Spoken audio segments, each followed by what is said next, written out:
Akron, Ohio, representing Team Popping the Boys, the headline god, Jeremy Lambert, and his co-host, speaking out of Atlanta, Georgia, representing more than one royal family, the king of indie viewing, Stephen Jensen. And this is the Spotlight on Fightful. Welcome everyone to the Spotlight here on Fightful. I'm Jeremy Lambert. That's Stephen Jensen. Shout out to Big Dick MLJ, who had a good weekend at Hammerstein as he tried to fight PCO to get that microphone back from him. Bless him. Well, doing his best there. Yeah, we'll talk about that. That's one of our spotlights today, the PCO stuff. So yeah, Emil was right there in the middle of that. How you doing, Jensen? I'm doing good.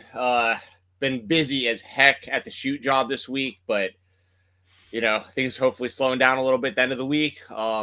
Shout out to our buddy Joe, the Black Italian Stallion. He's gonna be fighting tomorrow night again. And I heard he's gonna be going pro soon, actually, also, like within the next few months. I think he's gonna start doing some pro boxing. So they're in Nashville. Him and my brother are in Nashville. They're driving there today, and then doing the weigh-ins tonight, fight tomorrow. So yeah, good stuff. And then I got Raw coming up live on Monday here in Atlanta. So a lot of good stuff going on my end. How about you, man?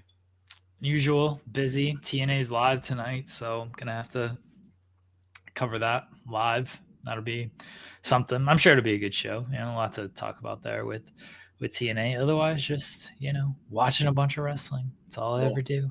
If y'all want a full TNA Genesis review, me, Joel, and Cresta were live on the Main Fightful YouTube channel right after Genesis. So me and Jeremy are going to talk about some of the stuff that went down on Genesis on this show as well. But if you want like a full review of the show, please check that out over on the Main Fightful channel. Once again, that was me, Joel, and Cresta for the TNA Genesis review. Those are always a lot of fun. And Sean jumped on there with us too and dropped some news that is tied into the PCO stuff that we're going to talk about on today's show. So we got a busy show as always. Always something to talk about here with pro wrestling.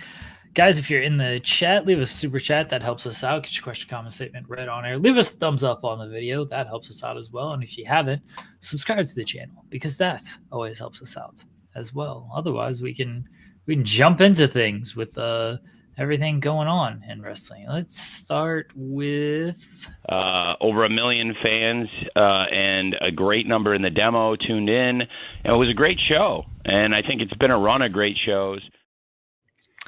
AEW Dynamite last night, a hot open with Kenny Omega and Will Ospreay getting on the same page. First, Omega was like, I'm not going to forgive you because of everything that has happened with us. You tried to stab me with a screwdriver. Oh, he did stab him. You stabbed me with a screwdriver given to you by Don Callis. You dropped me on my neck. And just because I went away with diverticulitis does not mean I'm going to forgive you. And then the Don Callis family came out and they brawled all around the arena. They jumped off of some lighting rigs that they had there. And then Kenny Omega was like, you know what? I forgive you, Will. Actually, I should be the one apologizing. I'm sorry. You were influenced by Don Callis and set up the Grand Slam match. Omega and Ospreay against Fletcher and Takeshita. What did you make of this opening segment, Jensen? I thought it was a really good opening segment. I mean, those guys were doing moonsaults off scaffolds and balconies. Like that was sick. I mean, it's going to be cool to see those guys team up together. I like that. I like kind of their history and their story with one another, how Ospreay over the last handful of years has basically been trying to kind of like become the new Kenny Omega in a lot of ways, like whether it be in New Japan after Kenny left, Will Ospreay becoming their top guy, whether it's here in AEW, him kind of trying to do the same thing. Like, Kenny started the promotion, but, the two of them have mixed it up in the ring, obviously. And Will being younger and everything, like he looks like he's the future. He's going to be one of, if not the biggest stars, like in wrestling long term. And obviously depends on what companies he's working for and his booking and everything. But like, Will has all the tools and checks all the boxes to be the face of a company, and that does seem to be the long-term intent of AEW, to make him that guy. But and also this match it makes sense, perfect sense storyline wise, because they have the common enemy in the Callis family. So there's a lot of reasons to have. It isn't just like they're being thrown together as like a super team. Like, can they coexist with these two big egos? It's like, no, they're like, they both have a long list of reasons why they each have issues with the Don Callis family. And the good thing is that at the end of the day, even regardless of the storyline, which I think is a good storyline, don't get me wrong, but regardless, like, we know that like that tag team match is going to be fantastic between those four. So I think that this opening segment accomplished a lot, and it started the show off super hot because the fans got to see the two of them unite. They got a good promo that explained everything. They got some really cool visuals with the moonsaults off of the high points in the building and stuff like that. So yeah, that was a really good way to open Dynamite, in my opinion. I thought it was a really strong opening segment. The sort of nitpick criticism is they probably could have held off the "I forgive you" thing for another week. Like, after Kenny did the "here's what you did to me, why would I forgive you?" Like, you tried to end my career, and then okay, we just kind of fought around the arena together. Don Callis sucks. I apologize to you, Will. I thought maybe they could have stretched that another week and it would have been fine. You could have done the same opening segment and just Omega and Kenny standing tall, Omega and Ospreay standing tall, and then them just kind of like looking at each other, and you realize, hey, maybe they are good together and they are good for each other and they should unite against the Don Callis family, but not fully just go with the promo that Omega cut. That's a minor nitpick, because the crowd, the reaction, they had them the whole way. So the fact that the crowd was fully invested into this, I didn't have an issue with it. Honestly, it's just, I wasn't put off by it, but I can see of like, you just forgave this guy like 10 minutes after you were like, yeah, you tried to end my career. We're not doing that. So that's the only thing, but crowd was into all of it. I was a little concerned when it started. I was like, oh God, we're getting another talking segment to open this show. Can we not do this? Can we get a hot open? And we got a hot open. So I thought it was a great way to open the show. I loved them brawling all around the arena. Omega and Ospreay doing the dives from the rigs there in the production side. And yeah, the match, we know it's going to be a great match. And we figured the match was kind of coming. They've been kind of teasing it for a few weeks now, as Ospreay has saved Omega from the Don Callis family over the last couple of weeks. Yeah, and it's also a good it's like a good hook to tune into Grand Slam too. I think it's something that the fans actually really want to see. You know what I mean? Well, if they know how to watch Grand Slam, yes. Well, yeah, we talked about that last week about how confusing that was, that they put up like a little graphic, and like if you were paying super close attention, you saw kind of how to watch the show. Now they've taken away the 8 o'clock, because I think they realized, the NBA is airing at 8 o'clock on TNT. We are probably not going to be airing at 8 o'clock on TNT. So now it just says Saturday, February 15th. I think it still says TNT and Max, but the 8 o'clock portion is no longer there. I'll double check on this, that it still says TNT and Max, because I know they did the graphic for, I guess I need to go to Tony Khan's Twitter because it's not on the AEW Twitter. I know they put up the graphic for Grand Slam. Yeah, it still says TNT and Max, but there is no time listed as to when you can watch this event. Do you think that there's any chance that they would run it live on Max and then on delay on network? I feel like we talked a little bit about it last week. I know we definitely talked about it on In the Weeds. I feel like that's the best outcome, is they should air it live on Max for whenever.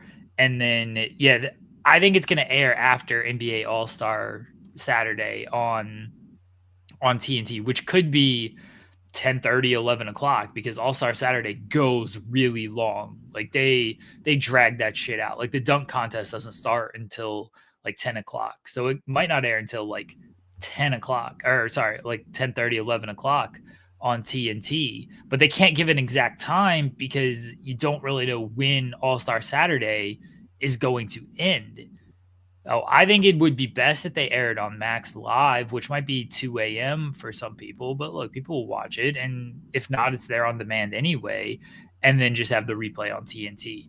But yeah, I don't know when it's going to air. I don't know if they know when it's going to air.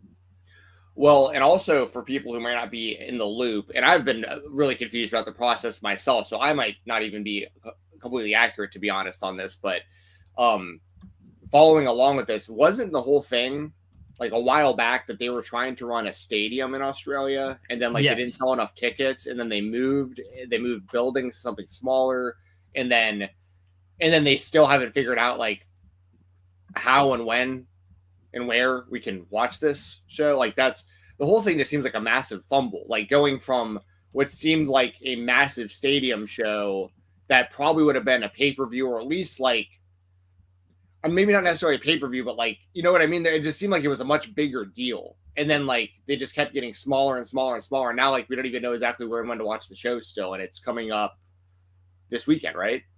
So no, it's sorry. Yeah. This weekend, Saturday, and it's main event. I got the, but it's coming up soon. It's February 15th. I'm trying to check the TNT schedule. The TNT schedule only goes till February 12th. So hopefully in the next couple of days, it'll at least be on the TNT schedule somewhere, and we can maybe get a little bit more insight as to when it is going to air. But yeah, the TNT schedule only goes to February 12th. Right. So it's still 3 weeks away. Is like, that'll be here before we realize it. I mean, they gotta tell people where to watch this damn show at, and when and where. It's interesting. It's an interesting dilemma to have, because you'd prefer to have these shows live also, but being in Australia with the time difference, you're putting yourself in a weird spot anyway. Like, do you know what time it'll be in Australia? Like, when they would like, let's say they were going to air this at 8:00 Eastern PM. That's 8 p.m. Eastern is like 3 a.m. in Australia. So I'm wondering, like, if there was any opportunity at all. All right, sorry. Sorry to cut you off. 8 p.m. Eastern is 12 p.m. on a Friday in Australia. 12 p.m. on a Friday in Australia. Yeah. Well, 12 p.m. the next day. So if it's a Saturday, it's 12 p.m. on a Sunday. I guess what I'm wondering is like, because I guess I don't know when they're watching the show live. Is it going to be going on at like 8 p.m. in their time, Australia?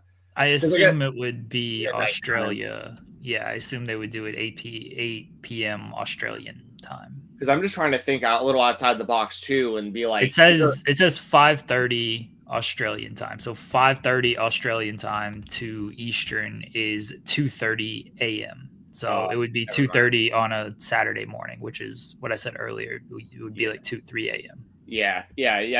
I was just trying to think, like, is there any way that it would make any sense for this to air completely live on Max and then on delay for the States? But like, that's the middle of the night here. That's not. I still think it makes sense. Like, fine, air it on Max. It's on Max. Like, right. Sure. That's a good point. I mean, and so is, I know New Japan.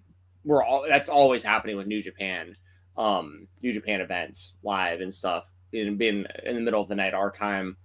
I mean, that's honestly, I think that's the best solution. Just air it live whenever it's actually live on Max, and then AEW fans can watch it on demand whenever they wake up or whenever is convenient for them, and then the rest of the fan base can watch it on I'm guessing TNT or TBS.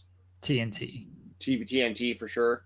So, and I guess like and they have to know, and this is like a business hat I don't even need to wear, because I shouldn't even be concerned with this kind of stuff because I don't know enough about how it works. But like, I think the one negative someone might look at is like, well, the ratings are going to be super down on TNT and like not a lot of live viewers on Max, blah blah blah. But it's like, ultimately, that kind of stuff's going to happen when you make a deal like this. Like, they have to be accounting for like, streaming numbers and live numbers and TNT numbers on delay and all that kind of stuff. So like, I don't know if it's an interesting situation, I guess. I don't know if the live numbers are going to be that bad, because if you get the NBA lead in, like, your viewership numbers might not be terrible. When they had the NBA or the college basketball lead in last year for like Collision, those shows did really well. Like the Midnight Collision show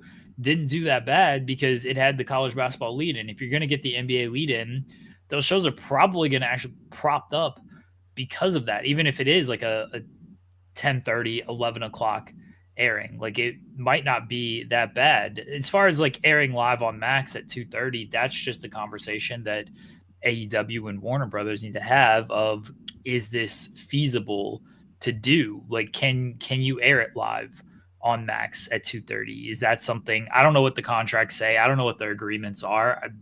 That's way above my pay grade, and I don't even know if they've got that figured out. The fact that they haven't announced anything makes me believe they haven't fully figured that out, because then that's basically the first live Max special. I know it's at a 2:30, but because it's not on TNT live, because right now it's Dynamite and Collision, but it's simulcast on TNT and TBS. So it's still the same feed, essentially. This would basically be a whole different feed because it's not airing on TNT. It's airing just exclusively on Max live, and then it airs on a tape delay on TNT. So again, that's probably where they have things written into the contract, and just it's a whole different production setup as well, because it's streaming live on Max at 2:30 as opposed to, oh, we're just airing this tape delay, and so we can do different things here with our production and how the show is formatted. These are way above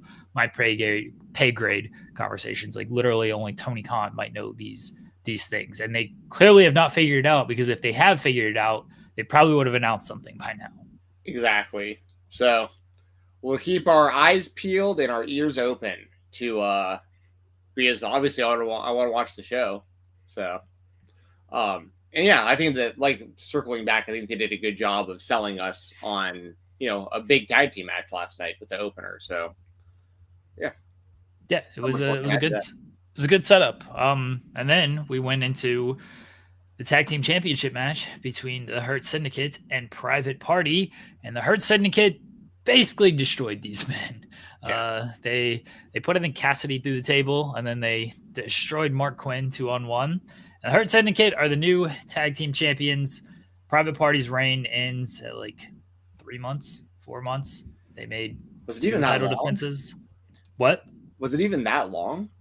They won them at Fright Night Dynamite, which was the end of October. So yeah, they had about 3 months with the titles.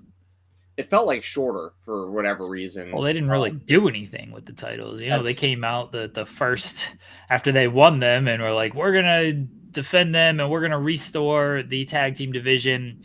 And then they faced a bunch of losers in their title defenses, and then they lost them.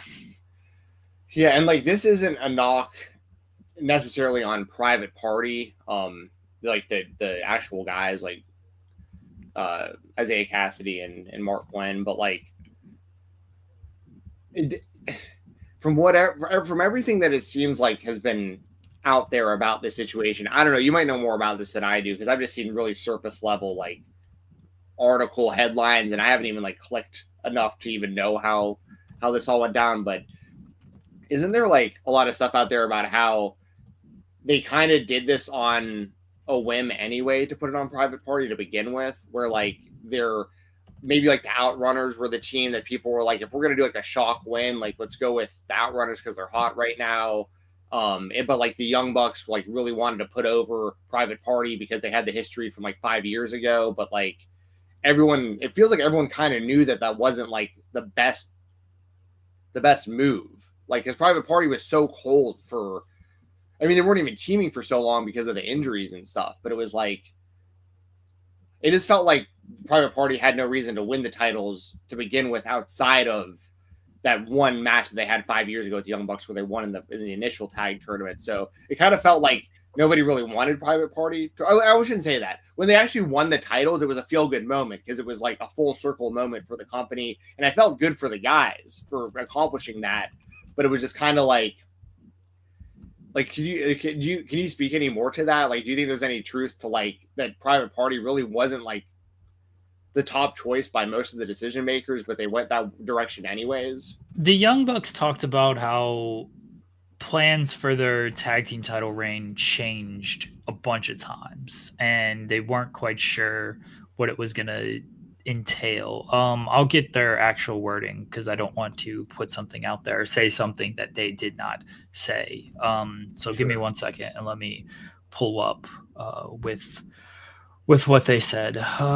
Let's see here. So they were on a show called Tunnel Talk. It was the name of this podcast, and they wanted to do apparently something called Elite Roulette, where they would face random tag teams, and they would they would give to various tag teams a title shot, and they would just basically whoever the wheel lands on, they would get a title shot. It's kind of like spin the wheel, make the deal. Raw roulette, baby.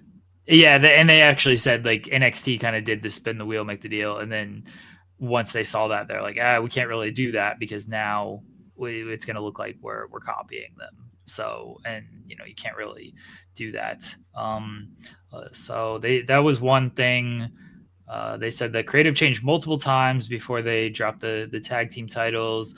Matt or Nick said, with this last run, we were supposed to drop the titles months and months before we actually dropped them, but creative changed, I would say 4 or 5 different times in the last 6 months. At one point, we were going to lose the belt to a certain team. Then a month later, it changed to another team. Then I remember Private Party came up to us, actually, and they mentioned about wanting to do a long-term program with us. And we were like, sorry, Tony just gave us the layout of what we're doing, and that's not in the cards. And then they said something changed, and we ended up wrestling them, being Private Party, at Wrestle Dream. We tore the house down. As soon as we got backstage, we knew, all right, it's in Tony's eyes. He was like, I think we have something. Matt and I thought the exact same thing. We were going to pivot. We've got to change our plans. That was the 4th time changing plans for those titles to be dropped. We were happy, though, because we wanted to put those guys over. They deserve the spotlight. I'm just glad Matt and I gave them the last push before we left. So it does sound like they changed a lot of times. They realized the Wrestle Dream match was a big time match, and a lot of people thought they should have won the titles then. Instead, they delayed it because the Bucks were scheduled to win that match, so they delayed it. They did if we lose, we'll break up. They didn't break up. They won the titles instead.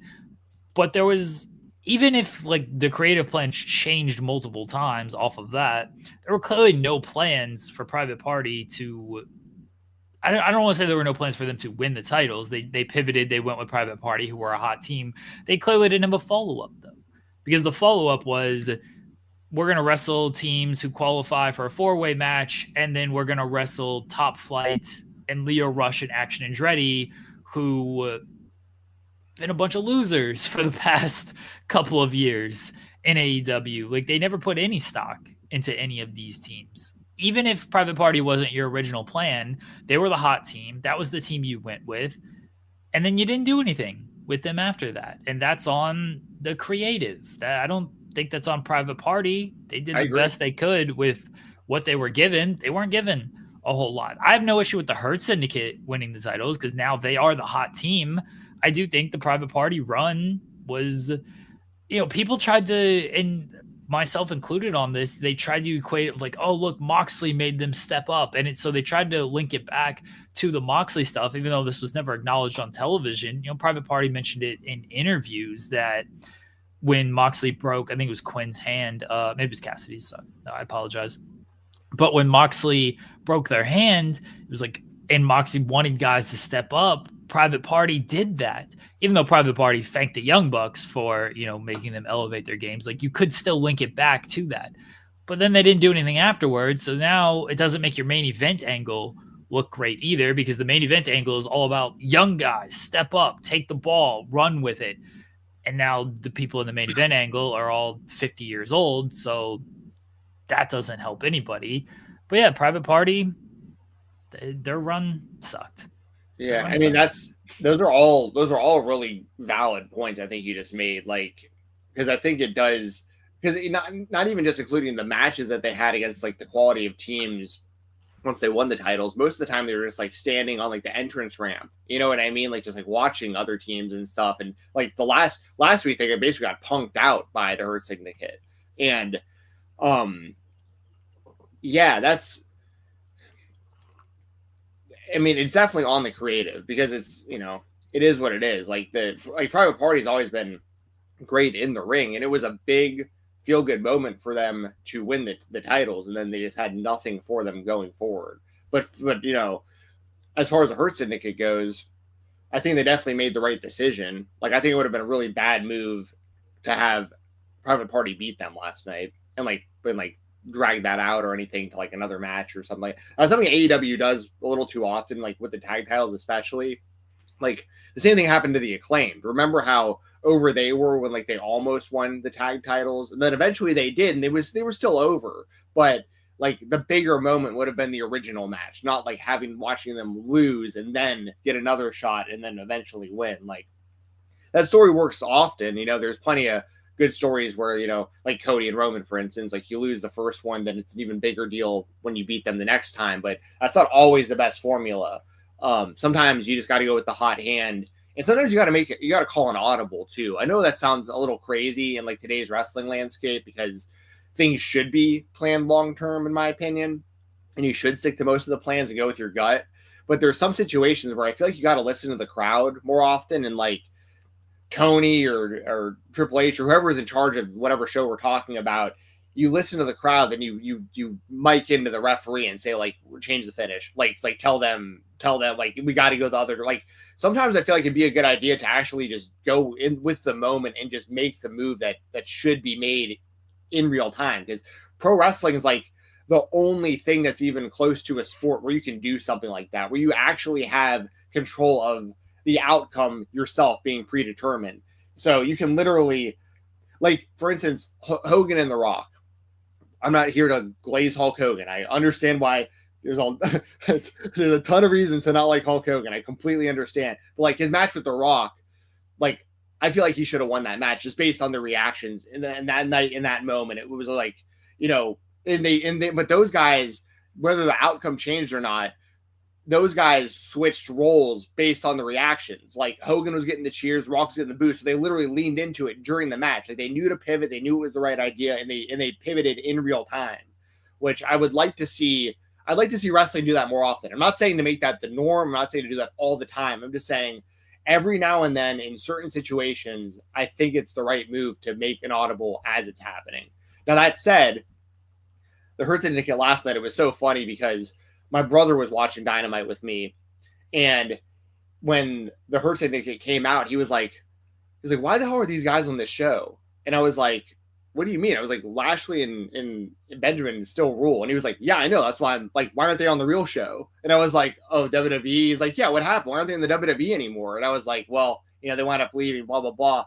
But he was like, even my brother's perception as a casual fan was like, the Hurt Syndicate should kill these guys. He was like, this shouldn't even be, like, look at these guys, right? Like, and that's pretty much what happened. That's like exactly what happened. They went out there and squashed them. And my brother, once again, as a casual fan, was actually cheering for them. He was like, hell yeah. He's like, these guys still rule. Like, what happened? And everybody's still cheering for them. They still get to hurt people. They're heels that get the big. It's that we talked about that ad nauseum about AEW, how backwards the roles are for some of these performers that are positioned as heels but get cheered, and vice versa. And that's happened in the Hurt Syndicate. They are positioned as heels, but they are some of the biggest, most over baby faces on the show based on the reactions that they're getting. And I kind of went back and explained to my brother about how like the Hurt business was doing so well, because he remembered the Hurt business being a thing, but he didn't understand like why it wasn't a thing anymore. And I was like, either do I, either does anyone else. Like they broke that group up when they were at their most popular for literally no reason. Nobody wanted them to break up. Now they're getting kind of a do-over run in AEW.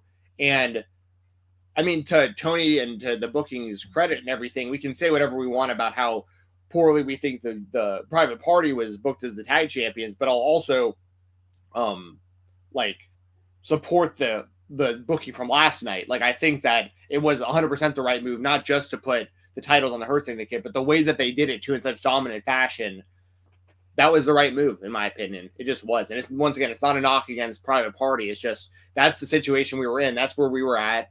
And I mean, it was just the right move to get the belts off them as fast as possible and put them on a team that's actually like super over, like the Hurt Syndicate, even though they're over once again as baby faces, but they're supposed to be heels. So hopefully they actually pivot that, like actually listen to the crowd and go, okay, now let's have the Hurt Syndicate beat up heels. Like you don't have to change anything about their presentation at all. You don't have to change about them. We hurt people. You don't have to change MVPs, interviews and speeches. You don't have to change anything about the Hurt Syndicate at all from what we see right now. Just have them do what they're doing right now to heels instead of baby faces, and just let them get cheered. Who are the heel tag teams that they beat up? Oh, dude, that's a good question. I'd have to look at the roster of who they actually have right now, because like the Young Bucks are out right now, obviously, even though they're the IWGP tag champions. So like they're active and champions in a different promotion that isn't AEW right now. Acclaim just broke up, and they were baby faces, but obviously Castor had become a heel recently. You can maybe heat up House of Black, maybe Brody and are they heels? Well, no, as of right now, I don't think so. But they're kind of in. But that's the biggest problem with this company. Well, I shouldn't say the biggest, but one of the biggest is like this. It's like gray area. Nobody really knows. Like sometimes the gray area works, but you can't have an entire roster of gray area. So like, as of right now, it seems like the former House of Black are baby faces because they've decided to peel away from Malachi, but in storyline, but in real life, what's happened is Malachi's clearly leaving the company. So they're only leaving him really because their leader bailed. It isn't like, but on TV, it's being positioned as like, we needed to get away and no leaders. But this is all just based off of like, Buddy Matthews getting an endorsement the other week, and so who was it that said like Ospreay? That's right. Ospreay was like, you don't need this guy anymore. And that's all it took in storyline wise was one guy being like, hey, you're better than this. You don't need to be following any leaders. And immediately they're just like, yeah, you're right. Let's drop Malachi. But once again, in real life, he's leaving the company. He's bailing on them. Well, they turned him into a dog last night. Wait, what? He was turned into a dog last night. I must have missed that. I don't know what you're talking. They did a video package. Yeah. I saw the three of them together. Yeah, with a dog. That was Malachi. Oh, that's what you're saying. Gotcha. Oh, you see what's going on underneath yes. We'll wait a second. We have a guest joining us live here in just a moment, everybody. A very special guest that you guys know from the show. Yeah. Cole. Oh, sorry. Our special guest looks like I do right before we hit the live button, actually. But he's good to go. Okay. Good. All right. We're gonna bring hoodie on. We're gonna bring on a guest real quick, and then we'll get back into the rest of our topics. This is one of our indie. Can you hit the indie spotlight? Actually, the bumper. Sure. I gotta find it. Okay. I'm gonna give a big motherfucking shout out. What is that, dude? Hey, we are joined by one half of the new GCW World Tag Team Champions. One half of the Garbage Daddies defeated Kevin Koo, Dominic Garrini, Bounces Forever at the People vs. GCW in Hammerstein Arena. Oh, Radrick. How's it feel to finally win that tag title, man? I'm not gonna lie to you, that sounded pretty nice. One half of the new GCW World Tag Team Champions. Man, it's awesome. Finally win the tag team championships with Alec Price, beating Viruses Forever. Man, it's awesome. It's honestly, again, I'm gonna say it again, but it's fucking awesome. To not only win the World Tag Team Championships, to not only win it with Alec Price, but to win it at such a historic venue like the Hammerstein Ballroom. Like, there's people older than me, and I am looking at the both of you that have, watched ECW, like, when it was, ECW in the 2000s and 99, when they would, and even up to 01, even when they would run the Hammerstein Ballroom, it was always amazing. My first glimpse of it was Tommy Dreamer, Sandman versus the Dudleys back in 05. And I just remember watching the Sandman's entrance and thinking about how electric like that feeling must have been, and to just get a glimpse of it and to see, just to be a part of that event of Hammerstein for the second time is something that's really cool, man. It's a lot of cool footnotes in my career. Yeah, it was sick. It was an awesome moment. I loved watching that. I'm such a huge fan of like you as wrestlers, but even more so as human beings. All four of you guys, like I'm really high on you, Alec, Q, and Garini. So like as a fan, and I've gotten to watch you guys for so long, like for so many years, like grinding the indies and working small shows and having different move sets and like just watching the progression year after year after year after year, and like to see for it to be the four of you guys in that moment was like so rewarding for me as a fan. And like, what was it like for you, not just obviously winning the titles at Hammerstein, but that it was against Q and Garini, because you wrestled those guys forever for years? Yeah, absolutely. It was one of the conversations that was had, leading up to Hammerstein, after Hammerstein, during, Q and I have known each other for almost 8 years, 7 years, 8 years. Originally, I think we first met at Southern Underground Pro in the East Basement in Nashville, Tennessee. Yeah. Basement East, yes, Basement East. Sorry. And that, and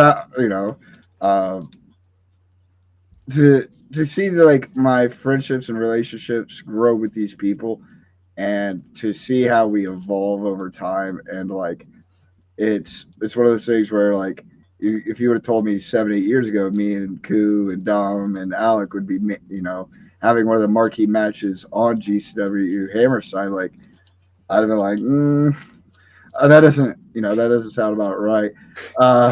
But to have it happen now and to be in those moments with those people, it's just, man, it's awesome. It's unique. It's one of those things where, in 20 years from now, as long as I can remember it, I would just look back at all these days and be like, made some cool memories and cool friends and had cool moments.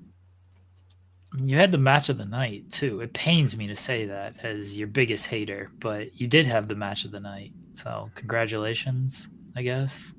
Congratulations on winning the tag titles, I guess. Steven, what the fuck is up with this guy? Like, I don't know what his problem is. I thought he was going to come on and talk about family. And, but here we are. I show up. I got to keep you motivated by still being a hater. If you just get praised by everybody, you get the ego. I'm salty at you. So is that what you're tossing me? Throwing salt at him. Is that White Castle salt? Yes. Shout out White Castle. What's your order at White Castle? Oh shit! I thought I killed my camera. Dude, come on. If you go to White Castle, there's one thing you're getting: sliders, chicken rings, the burgers. Oh wait, chicken what? rings. Chicken rings. Chicken rings. So the first time I ever had White Castle was on the way to your show. Was on the way to the SpongeBob Shaw. That was the first time I ever. First time you ever. Yeah, first time I ever had it. What were your thoughts? Not great. Greasy.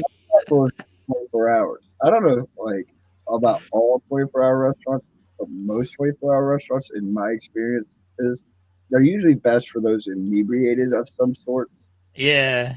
You know what I mean? Like, there's a local pizza spot here in Bloomington that is notoriously bad, unless you have a high alcohol percentage in your blood system. That is the best spot in the world. And I feel like that kind of goes with White Castle. It's not great, but when you're down bad at 3 a.m. and you get this greasy sliders and good crispy, maybe a little bit overcooked chicken wings and some undercooked but heavily overly packed fries, brother. What's better? You know what I mean? But if you got White Castle at but if you got White Castle at like 2 p.m. on a Saturday on your way to Spencer, Indiana, like, that's kind of a you problem. That's not an us problem. Like, that's a you not understanding the situation you're in. Like at 2 p.m. That's a Wendy's. That's a Taco Bell. I was looking for anything else, and I just happened to pull up on the exit, and White Castle was there. I was like, you know what? I've never had White Castle. Let me actually try this. You gotta live and learn, Hey, so hey, I learned. learned. You gotta get Casey slice. slice What of is pizza this? from a slice of pizza from Casey's gas station. Oh, I don't It's know. not a 7-Eleven. It's like I don't trust I gas would station call it, food. I would call it Period. a rural Sheets, but actually Okay. good. I don't trust any gas station food. You're not going to talk me into it. Sheets, Well, when you come there. to Smitty this year, it's I'll stop at a Wendy's. I've learned my lesson. I'll stop at a Wendy's and get what I know. You'll get a Casey slice on your way because it's right by the venue. Yeah, it might be. On the way home, I stopped at a McDonald's because at least I knew what I was getting myself into with the food situation. Like, at least I know McDonald's. It can't go wrong with a McDonald's. Never. What did you guys eat for your big for your big victory celebration? So I immediately got back on the road home, like right after show. I don't think I had anything besides like maybe a bag of chips because I drove like the first leg. What? I'm a madman, dude. Clearly. Like all you had was a bag of chips. I had the option. Like I could have flown home after Hammerstein, like if I wanted to fly like to from, but like I wanted to drive.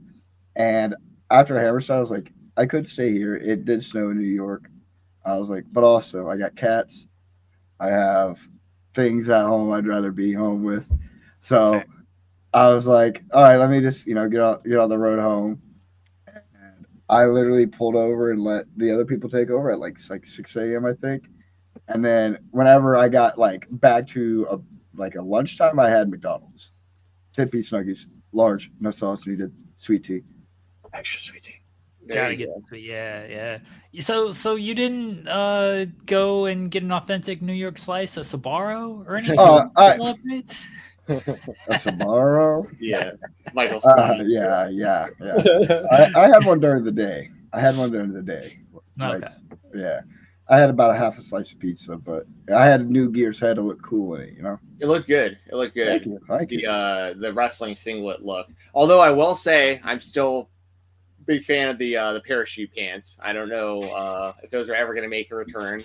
The Jinko lover as a kid inside of me loved seeing the baggy pants. There's just not a lot of them left. Yeah. You know? Did you ruin the ones that you wore because they were all like in like matches? Yeah. I mean, I have an old pair. If you really want me to, I can go get them and get them. And I mean, it's just from death matches, from bleeding. Like they get stained. Like even if I clean them, or even when I clean them. All right, I'm not. Let's calm down. But they deteriorate over time, and I personally love them. I love them too, but I also have to find like the right size that fits me because I always either got a size like bigger or a size where I was like, I'm going to break this button on the front and I'm just going to like be pulling up my pants the entire time. That could be distracting. Could be. Yeah. Are you just on like to be able to make the drive after Hammerstein? Are you just on this like such a massive like adrenaline rush still even after the show's over? Like that it's just like I can only imagine that feeling of winning those titles in front of that crowd. Like I don't think I'd be able to sleep that night. There's definitely like the adrenaline rush. It's weird. It's like after the match I had such an adrenaline dump. And then going home, like driving home, I had such it was an adrenaline rush, but it was just I was fueled by adrenaline. Like I was just, I was revisiting old memories, like how the fuck I got here, like what right did I take when I was supposed to take a left, like just a lot of reminiscing and just kind of enjoying like the moment, the nights, like these things. One day, like wrestling goes away for everybody, and we all don't know. Like I don't know when my last match is going to be. Like something could happen. Like God forbid. So like you have to take moments when they happen and really like enjoy them, and like try to understand like the gravity of it. Like I got to wrestle in the Hammerstein Ballroom in New York City. Got paid to do it. There's literally more people there than that currently live in my hometown. Like. These are thoughts to me that are like, it's just I find ways to appreciate the journey, and that kind of what helped me keep me awake. Yeah. This is probably a pretty obvious question, but like, what do you consider that the biggest moment of your career? Yeah, by far. Yeah. Awesome. Hammerstein would be first. It's definitely first. I would say getting the opportunity to like travel the world would be like the second, because when I first started, like, you know, all I ever wanted to do was travel the world and get paid to do it. I just wanted to see the world on somebody else's dime, getting to do the one thing I love. And when I was able to do that, I felt really accomplished. Now, was it like the ultimate goal? No, but it was my personal main one. But being able to win the GCW World Tag Team Championships in the fucking Hammerstein Ballroom is definitely probably the biggest moment of my career. Okay, why didn't you cash in your brass ring? Why you helped Effie? You're a very kind friend. Respectable, but you could have had a bigger night, Cole. Could have been a double champion to close the night.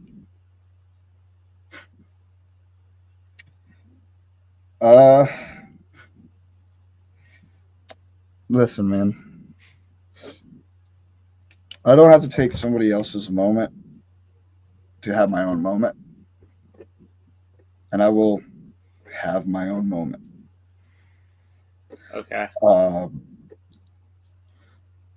The Mance thing is that Mance has been doing his shit for too long.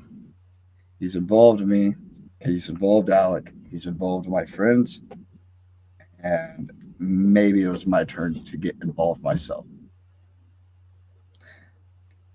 Why did I cash in on Effie? I wouldn't expect you to cash in on Effie. That's your friend. I didn't say you got to cash in on Effie. Like that was I respect you for helping your friend in that. You could have cashed in on Mance though. I could have cashed in on both of them. They were both down, man. Yep. But again, you had to get your hand. I'm trying to help you out here and say Effie is your good friend. He is my good friend. He's my buddy. He's my brother. That's my guy. You should have cashed in on both of them. You should have stacked them and threw the one up on them afterwards. I'll have my moment. Hell yeah. I love that whole scenario there because it made sense given your history, because like you said, Mance Warner has affected you directly as well many times. Like you guys were a part of this whole story. Obviously for like the better part of like the last year or whatever it's been that like the actual feud has been going on in GCW programming, but like this all goes back so long because you've known Effie and Allie and all y'all have known each other for so long at this point, similar to the Kuhn Carini stuff that like, yep. Even if like you're a new fan, you might not understand like the SGC lore and like, there's all these people we're talking about have been so intertwined for so long. It all just culminated at Hammerstein, but there's a lot of meat on the bone there. I mean, you got the tag team titles. So it's like, and you beat, in my opinion, I don't know if you can call, I'm very biased. VIF's my favorite tag team as far as like, I've been watching them forever. I watched them become a tag team pretty much through Southern Underground Pro. And like, I think that they had the best singular tag team title run in GCW history, like the most title defenses, Yeah, it was an absolutely historic run for sure. Yeah. So that's a humongous, launching point for you and Alec as the tag team champions going forward. But then in your back pocket, you literally have a guaranteed shot at the world championship still. Like this is the best case scenario for Cole Radrick. Like you're calling the shots. You're in charge right now. Hey, when you're leading the pack, there's no need to rush. Yes. I do want to ask, someone in the chat just mentioned it. And I do want to ask on a sad note, obviously, the match Alec Hatch and Effie, like that was obviously a very scary moment. Allie, the way that she came down on her leg, and that was absolutely terrifying and brutal. That it caused a lot of chaos. I'm assuming backstage, because like what we were seeing on screen was basically just stalling afterwards. Like everyone in the next match just had to like basically Harry Morton grabbed a microphone and just talk for as long as he could, trying to keep the fans engaged. And I've never seen a scenario like that before, where like an athletic commission like was preventing the next match from going on. What was it like backstage? And obviously our thoughts, wishes, everything are out to Allie as she recovers. But what was that moment like for y'all backstage? Man, first off, shout out Steph DeLander for being a fucking Yes. G. Yes. Like, Steph DeLander took care of Alley Cat, made sure she got to the hospital, went to the hospital with Allie, made sure she never left Allie's side. Like, and there's a lot more I could say, but what I will say is Steph sacrificed a lot for herself that night to make sure Allison was taken care of. The backstage, you know, like everybody's like heartbroken. Like everybody loves Allie. Allie's a member of our family. She's been a part in GCW longer than I have. Like she's been on, you know, all the shows. She's worked hard for this moment. Like, you know, in the locker room, you could tell like that night, Hammerstein Ballroom meant so much to her. She put so much thought and effort into what she was doing. And for it to end so quickly, violently, and honestly depressingly, like it really sucks. And then you have like, you know, like you have Alley Cat in an ambulance waiting to go to the hospital. You have another ambulance in New York City trying to navigate the snow and the traffic in New York City to get to the Hammerstein Ballroom. It's like, you know, a show that people, you know, you some may say like ran over on time. Like you look at that chunk of time that had to go on there alone, like now you're like you're already down a strike, you know, and but more so like we'd rather make sure Allie's okay. Yeah. We'd rather get Allie into the ambulance, make sure she gets to the hospital, make sure she's okay, make sure, you know, nothing's worse than it fucking already is because it's already bad. And then you realize like, hey, we have a couple matches to go. You know, like we have to keep going. And it's one of those things where you're trying to make the best out of an already bad situation, and to go out there and like to try and be there and try to uplift spirits and try to turn it around. And I'm not trying to say that or take anything lightly. Like Allie broke her fucking leg. Like that's serious. Like her health comes first foremost.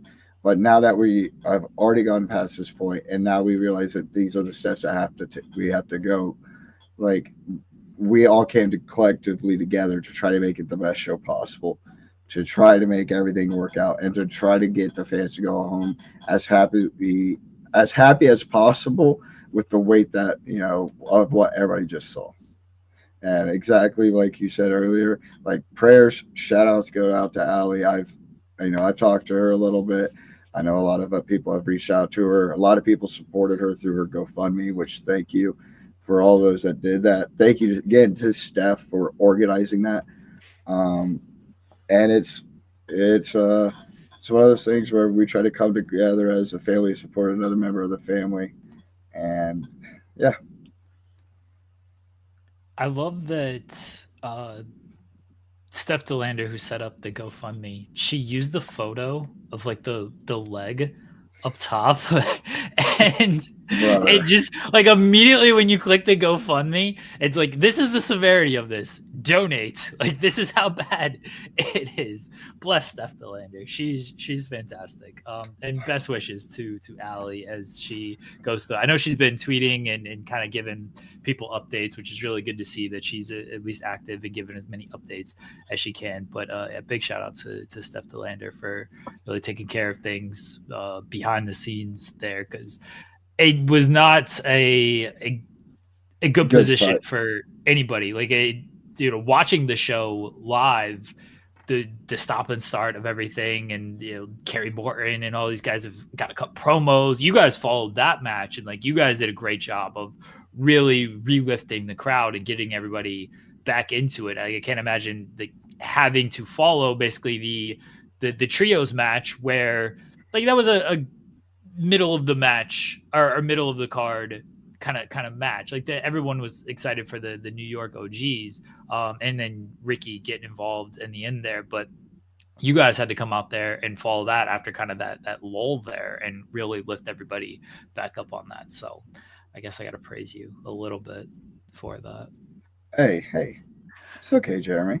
Listen. Now, look, I sent you a nice message before the show, and then I sent you a nice message after the show that you ignored both of them. So, and then I immediately responded to Stephen within like 4 minutes. Of course you did. Well, that's my buddy. Cole got that history, man. See, me and Cole don't have heat with each other like you two do. Me and Cole know each other for quite a while now, and I was one of those people that was like tweeting about how much I love this Cole Radrick guy that I'm seeing doing these random sub scrambles and stuff back when no one was paying attention to Cole. I was like, people need to be watching Cole Radrick. So I'm sorry, I'm the one that drove 7 hours to go to Cole's show to support him, making the towns out here. Making the towns, brother. Yeah. No, I was genuinely happy for you. I was genuinely excited for you. To tell you the truth, the wife will confirm this. She was in the room watching the show with me, and she was about to leave to check on the kids and stuff. I was like, I'm pretty sure Cole's about to win the titles, and so she came back in to watch your title victory. So I made sure she watched it as well. We were happy for you. Shout out, wifey. We support. Emotional for that match. Like during the entrances and the finish, I was standing up. Like this was the closest I was gonna get probably maybe ever to like. My big moment was watching, Cody defeat Roman Reigns at WrestleMania 40. But like this was like that for me. I was pacing around my living room, like watching the tag match the entire time. Like, man, I was super, super pumped for that. And we're not sitting here glazing you. I think that was the best match of the night, like legitimately. Appreciate you guys. Yeah. Shout out. I mean, it wasn't just me, but shout out. Thank you. Well, of course. Speaking of which, you're talking about like getting fired up and like watching wrestling and shit. I had one of those moments recently. The John Cena promo on Netflix, dog. The only time we say never is never give up. You can't fucking put that in my face. You kidding me, man? Let's go. But to be like, and there were fans there, bro, that were like emotional when we won. And that shit is so cool to me, man, because like to be able to connect with people on that deep of a level where they're getting genuinely excited for me and Alec winning the tag team championships, like it's really humbling and it's really cool. All right, I got one more question for you, Cole. This is completely off topic, but it just came to mind because I do have a handful of your signed 8x10s, which I have some of them actually behind me on my wall of legends behind me. You just can't see them because it's a little below my chair. But when are you going to get action figures, dude? Like you need an action figure. So I can get an action figure of you. You can sign it. I can put it up on my wall with all my other signed figures. I need a Cole Radrick fig. Tell Cardona. That's the plug apparently for. How has he not reached out? Are you kidding? You haven't had a conversation with Cardona about this? Are you kidding me?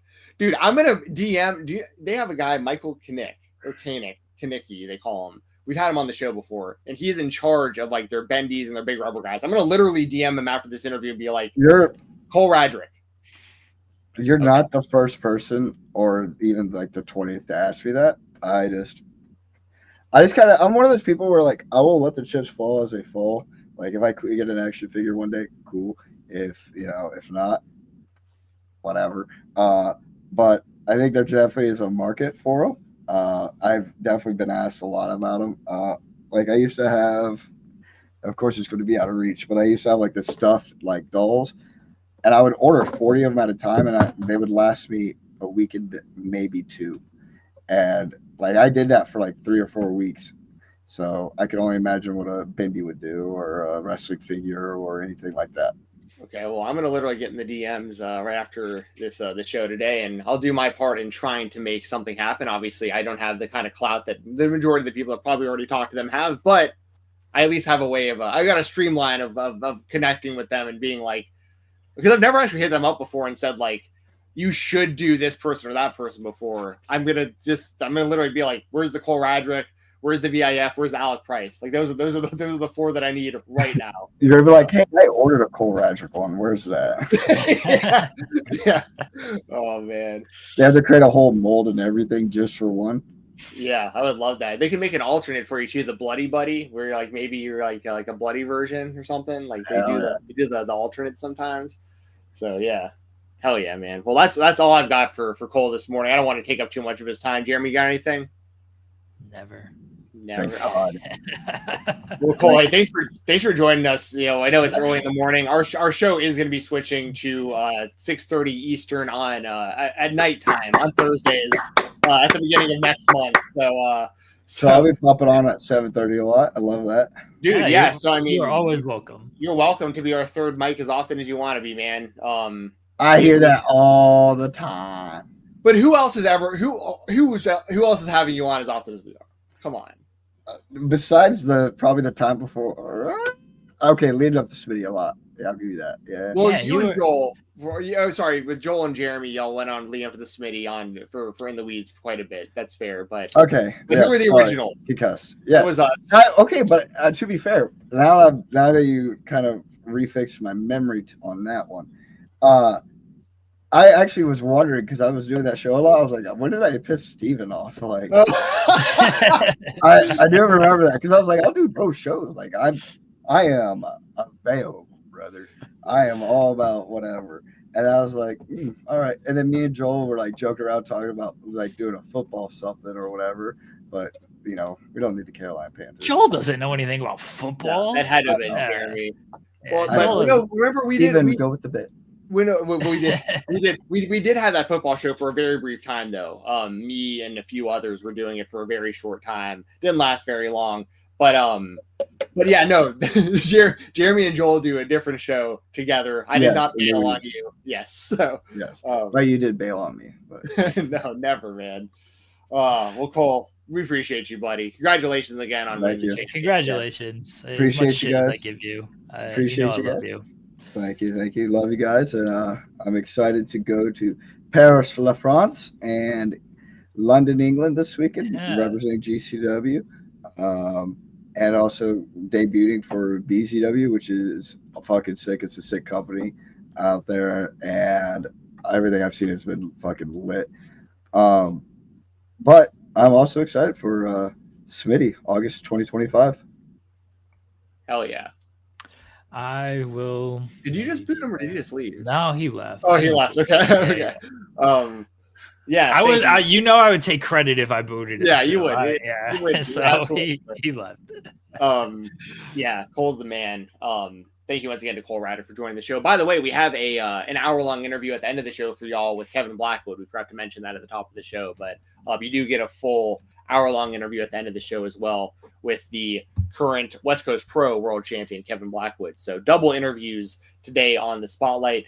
Do you want to just transition real quick into Effie winning the title since we're already on the topic of indies? Yeah. So our first indie spotlight was literally Cole Radrick and Alec Price beating VIF for the tag titles at Hammerstein, which y'all just got that was that spotlight. We actually had the man himself right here to talk about it, which was awesome.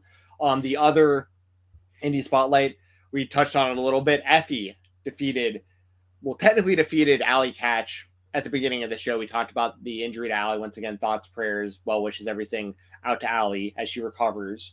But because Effie advanced from that match earlier in the night, he got a opportunity at the GCW World Championship, and he made the most of that opportunity, defeated Mance Warner to become the new GCW World Champion. As we mentioned before, Cole Radrick was involved in the finish. Essentially what happened was, Effie was down. Mance Warner went and grabbed a guitar, which has kind of like a double meaning in GCW because like Effie and Jeff Jarrett have their history. And before Mance can use the guitar on Effie, Cole Radrick runs out, grabs the guitar, kicks Mance in the gut. So we have both Mance and Effie on the ground looking up at Cole. Cole's standing over them, holding a guitar. He has the brass ring around his neck, takes it off like he's going to cash in and try to become the GCW World Champion. decides against it, puts the brass ring back on, and he hands the guitar to Effy. Effy hits Mance in the head with it twice. The thing busts, and he hits him with the Sack Rider, which, for those of you who may not know what the Sack Rider is, it's the radio silence, Rough Rider, the move that the running like leg drop that Matt Cardona has made famous throughout his career. Effy's version is the Sack Rider, and gets the 1-2-3 over Mance Warner to become the GCW World Champion to end the show. And then the the closing moments of the show, the Garbage Daddies, Alec Price and Cole Radrick, are in the ring celebrating with Effy, along with Bobby Flacco was out there celebrating as well. So, Jeremy, your thoughts on Effy finally finishing his story and becoming the GCW World Champion? Thought it was needed, and the moment was there. I think everyone thought Effy was probably going to win the title at Hammerstein to create that moment. I felt a little bit bad because of the circumstances that were out of their control that delayed the show. It made for such a long show, and the crowd seemed just kind of burnt out by the end of it. Like the match was fine. It wasn't great, I didn't think. But they hit the moment they needed to hit. Yeah. So, and I I think that there's a lot of people. I mean, once again, it was out of their control, like you said. The timing of the show and everything, just that was what it was. Even some of the wrestlers, like I've seen Joey Janela tweet since the show and be like, basically, I'm paraphrasing, but he basically said like, I really don't even want to do Hammerstein ever again. Like the athletic commissions are terrible, and like I've done Hammerstein. Like it's cool that we did it, but like there's a lot of challenges with doing a show like that, and a lot of the stuff that you want to do, like you can't do chair shots to the head, you can't do blood, you can't do a lot of the stuff that like GCW is known for, which was a big criticism of their show from 2022. Was people thought they weren't getting an authentic GCW experience, and there's no way to truly do that. Like when you have a show that has an ultra violent title match on it and a ladder match, but like that you're not going to get any blood. You have a storyline between Megan Bain and Atticus Kogar where Atticus is basically his finishing move is putting, I call them the unicorn skewers, but putting skewers in your head that hitting you with the brain hemorrhage, his bulldog driver. Like there's like, you can't do those skewers in New York. Like you can show people the skewers, but you can't put them in someone's head. So like, there's just a lot of stuff that you just can't do that you normally would see on a GCW show. But the trade-off is obviously you get the historic Hammerstein, you get the big building with way more fans and that kind of stuff. So there's a seesaw to it, a double-edged sword to it.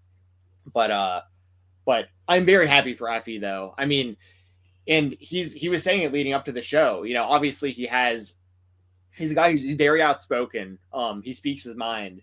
But he's made a career being able to do that. I mean, he's one of the most successful indie wrestlers of this generation. If you want to look at like branding and marketing and merch sales and being booked like everywhere and all the big shows and all the accomplishments and stuff, like Effy is way up there. And he's a guy who, from all accounts, has no interest in being signed to a major promotion. Like he likes being an outlaw. He likes being a guy who can do this independently.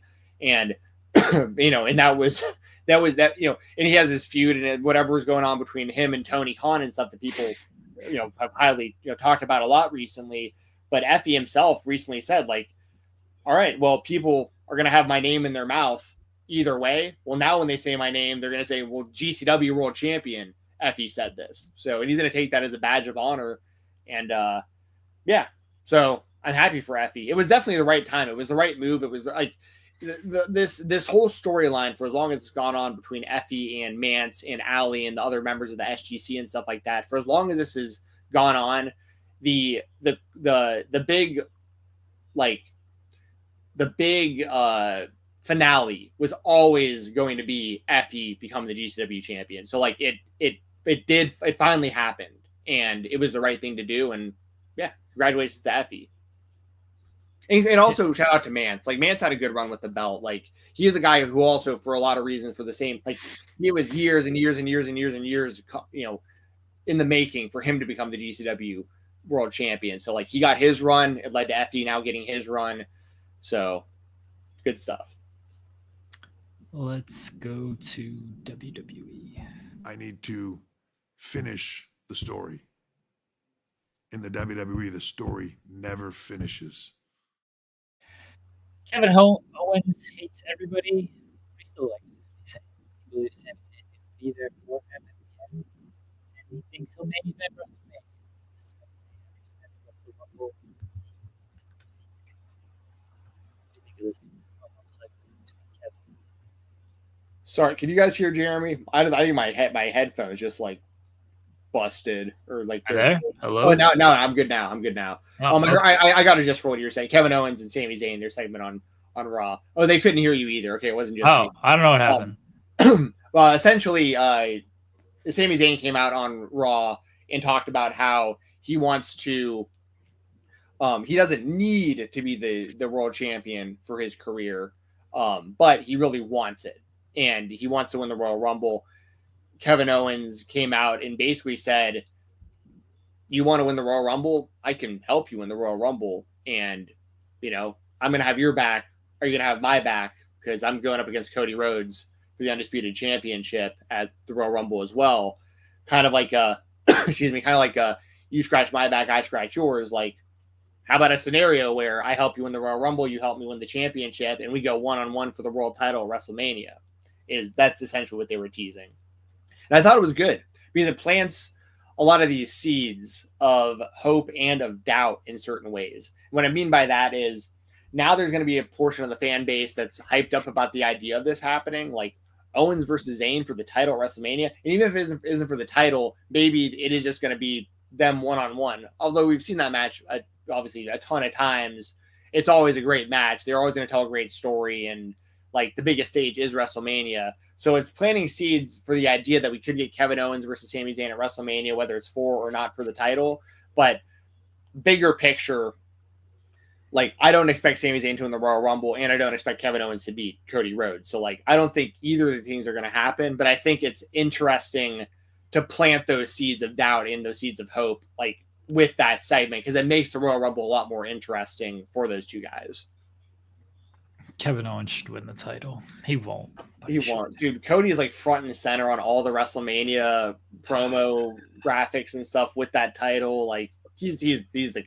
I mean, he's going to be the champion going to. By the way, he's going to retain at WrestleMania too. And I don't even care who he's going up against. He's leaving WrestleMania as the champion also. So it should be Kevin and Roman at WrestleMania. This is what I've decided on. I mean, it makes sense based on the story. Like Kevin Owens has targeted a lot of these people that have helped Roman. He hasn't been able to get over the whole bloodline thing and what Roman did to people while he was the champion still. So, yeah, I mean, so if they do that, without going too long on this, because I know we got other topics, and we've dabbled with this before, but like, okay, so WrestleMania, if we do Kevin versus Roman, does that leave Seth and CM Punk? Yeah, Seth and CM Punk, run it back. Okay, because we were thinking CM Punk and Roman there for a minute. But so who do you think wins the Royal Rumble? Do you think Cena wins the Royal Rumble? Do you think Seth Rollins gets the title before WrestleMania again? No, I think Roman wins the Rumble. Roman wins the Rumble and takes on Kevin Owens? Yeah. For what? For the title. What do you mean for what? Owens is going to be the champion. Oh, you're thinking Owens is going to be the champion going in my scenario, Kevin Owens is the champion. Oh, yeah, that's not happening. Boring. That's not happening. I know it's not happening. Okay. I know it's not. I'm not naive. I assume Cody's going to retain. He's going to continue his run. He's going to do something. I don't know. I guess he's facing Cena at WrestleMania, most likely. Yeah, it'd be sick. Do you think CM Punk calls in a favor to win the Royal Rumble? Like he uses like his favor from, or maybe he, like, is there a chance CM Punk wins? I just have this feeling that Gunther's not going to be the champion going to WrestleMania. So it's a matter of like, does Rollins win Elimination Chamber? Does CM Punk win Elimination Chamber? Like, who's the World Heavyweight Champion going into WrestleMania, and who are they defending against?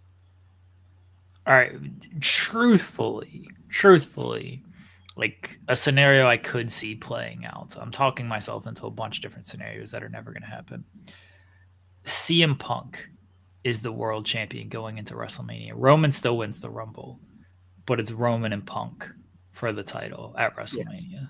That I think is the most likely scenario. I really do.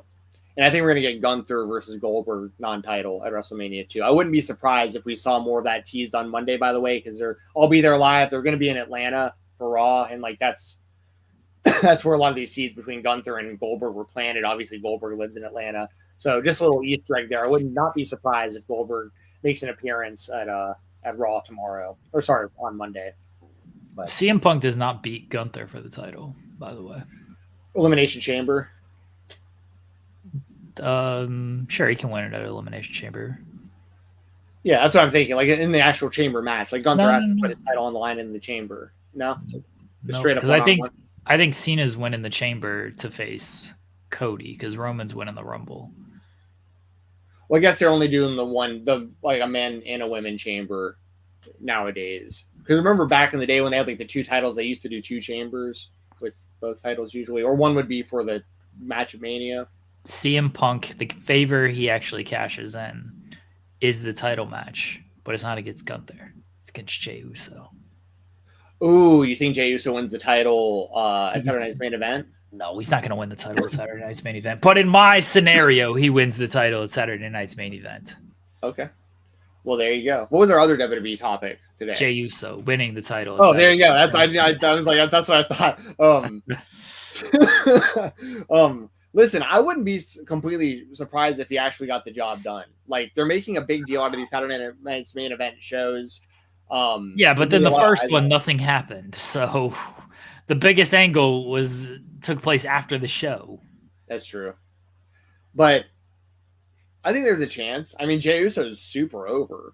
That's why I would do it. Like, especially if you're just going to have him hold the title for, again, this is my scenario. If you're just going to hold the title for a month and lose it to CM Punk, just have him beat Gunther.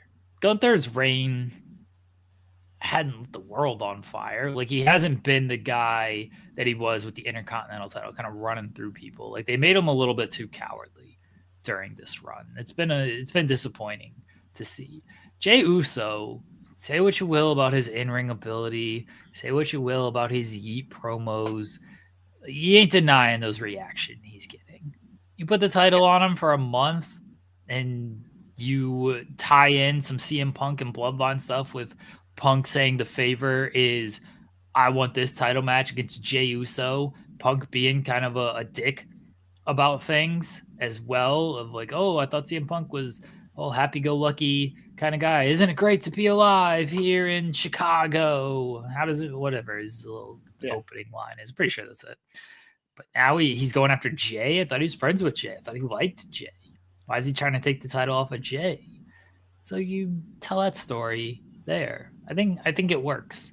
I don't think they're going to do it, by the way. I'm not getting my hopes up of like, oh, this is what it should be. I don't think they're going to do it, but I think there's a scenario at play here. It makes logical sense, though, like you said, because even if Roman won the Royal Rumble, there's still all this extra heat on like that story if Punk uses his favor to, because it's interesting because like obviously like the original Bloodline, Jey Uso is a part of that. Paul Heyman is close to Jey, so like there's a lot of layers to that because Punk basically would have Heyman going against his own Bloodline family by granting CM Punk that opportunity against Jey to begin with.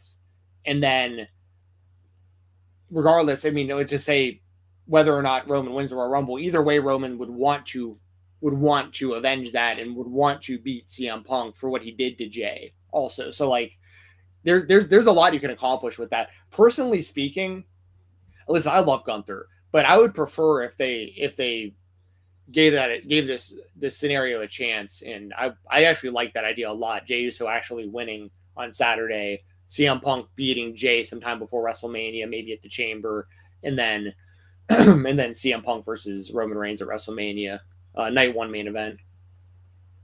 Yeah, we'll see what they do. I don't think that Jey's going to win the title on Saturday, but I don't think they're going to really do any type of big title change on Saturday. Rhea's probably going to retain against Nia.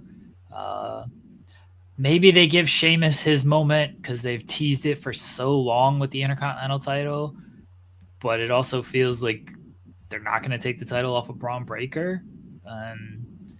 I forget the other match. Oh, Jacob Fatu and Braun Strowman. Like Jacob Fatu, that's not a title match or anything. Jacob Fatu is probably just going to win that. So it feels like they're just going to do a pretty straightforward Saturday night's main event, kind of what they did the first time, where it looks okay on paper and then it just becomes a show, and it is what it is. I'm looking forward to it, though. I don't think there's like hardly anything going on Saturday either. Like, there's no. I mean, we got like Collision like normal, but like I don't think there's like a UFC or anything. There might be some indie shows and stuff that I can watch and catch up on and stuff as well on Saturday. But WWE's pretty much got it to themselves, like for the most part. So Collision's kind of a big show. It's the homecoming show. It's at Daly's Place. They get some good matches on that card, but it's going to get overshadowed by the Saturday night's main event show anyway. So. Yeah, I'm looking forward to it. And then, like I said, I'm looking forward to being at Raw on Monday in Atlanta. It should be a good time. Let's go to our other spotlight. Our product is what it is. We're going straight up the middle. TNA finally put the title on Joe Hendry. You can catch him in the Royal Rumble in a couple of weeks. Yeah, we've been calling for this for a while now. People have been calling for a long time for Joe Hendry to win the TNA Championship, of course. But, yeah, I think the big play here that everyone is pretty clearly seeing is Joe Hendry entering the Royal Rumble and showing up with that TNA World Championship. The big question, of course, being, do they wait too long to put the title on Joe Hendry? I mean, at the end of the day, I really feel like Joe Hendry's main future is in the WWE regardless. So it's like, I think that they could have accomplished pretty much the same thing had Joe Hendry won the title at like Slammiversary and he'd been the champion now for months and then shows up in the Royal Rumble with the title. Like, you're still accomplishing the same thing. But I think that their mindset is more like, it'll be fresh on people's minds that he just won this title. TNA's pay-per-views always get buzz, like, because they only have 4 of them a year. You know, not counting, of course, the Impact Plushes, but like their actual like pay-per-view events, level events. But like, but I think that was the whole mindset was, you know, because they could have strapped up Joe Hendry last pay-per-view when he lost to Nemeth 1-on-1.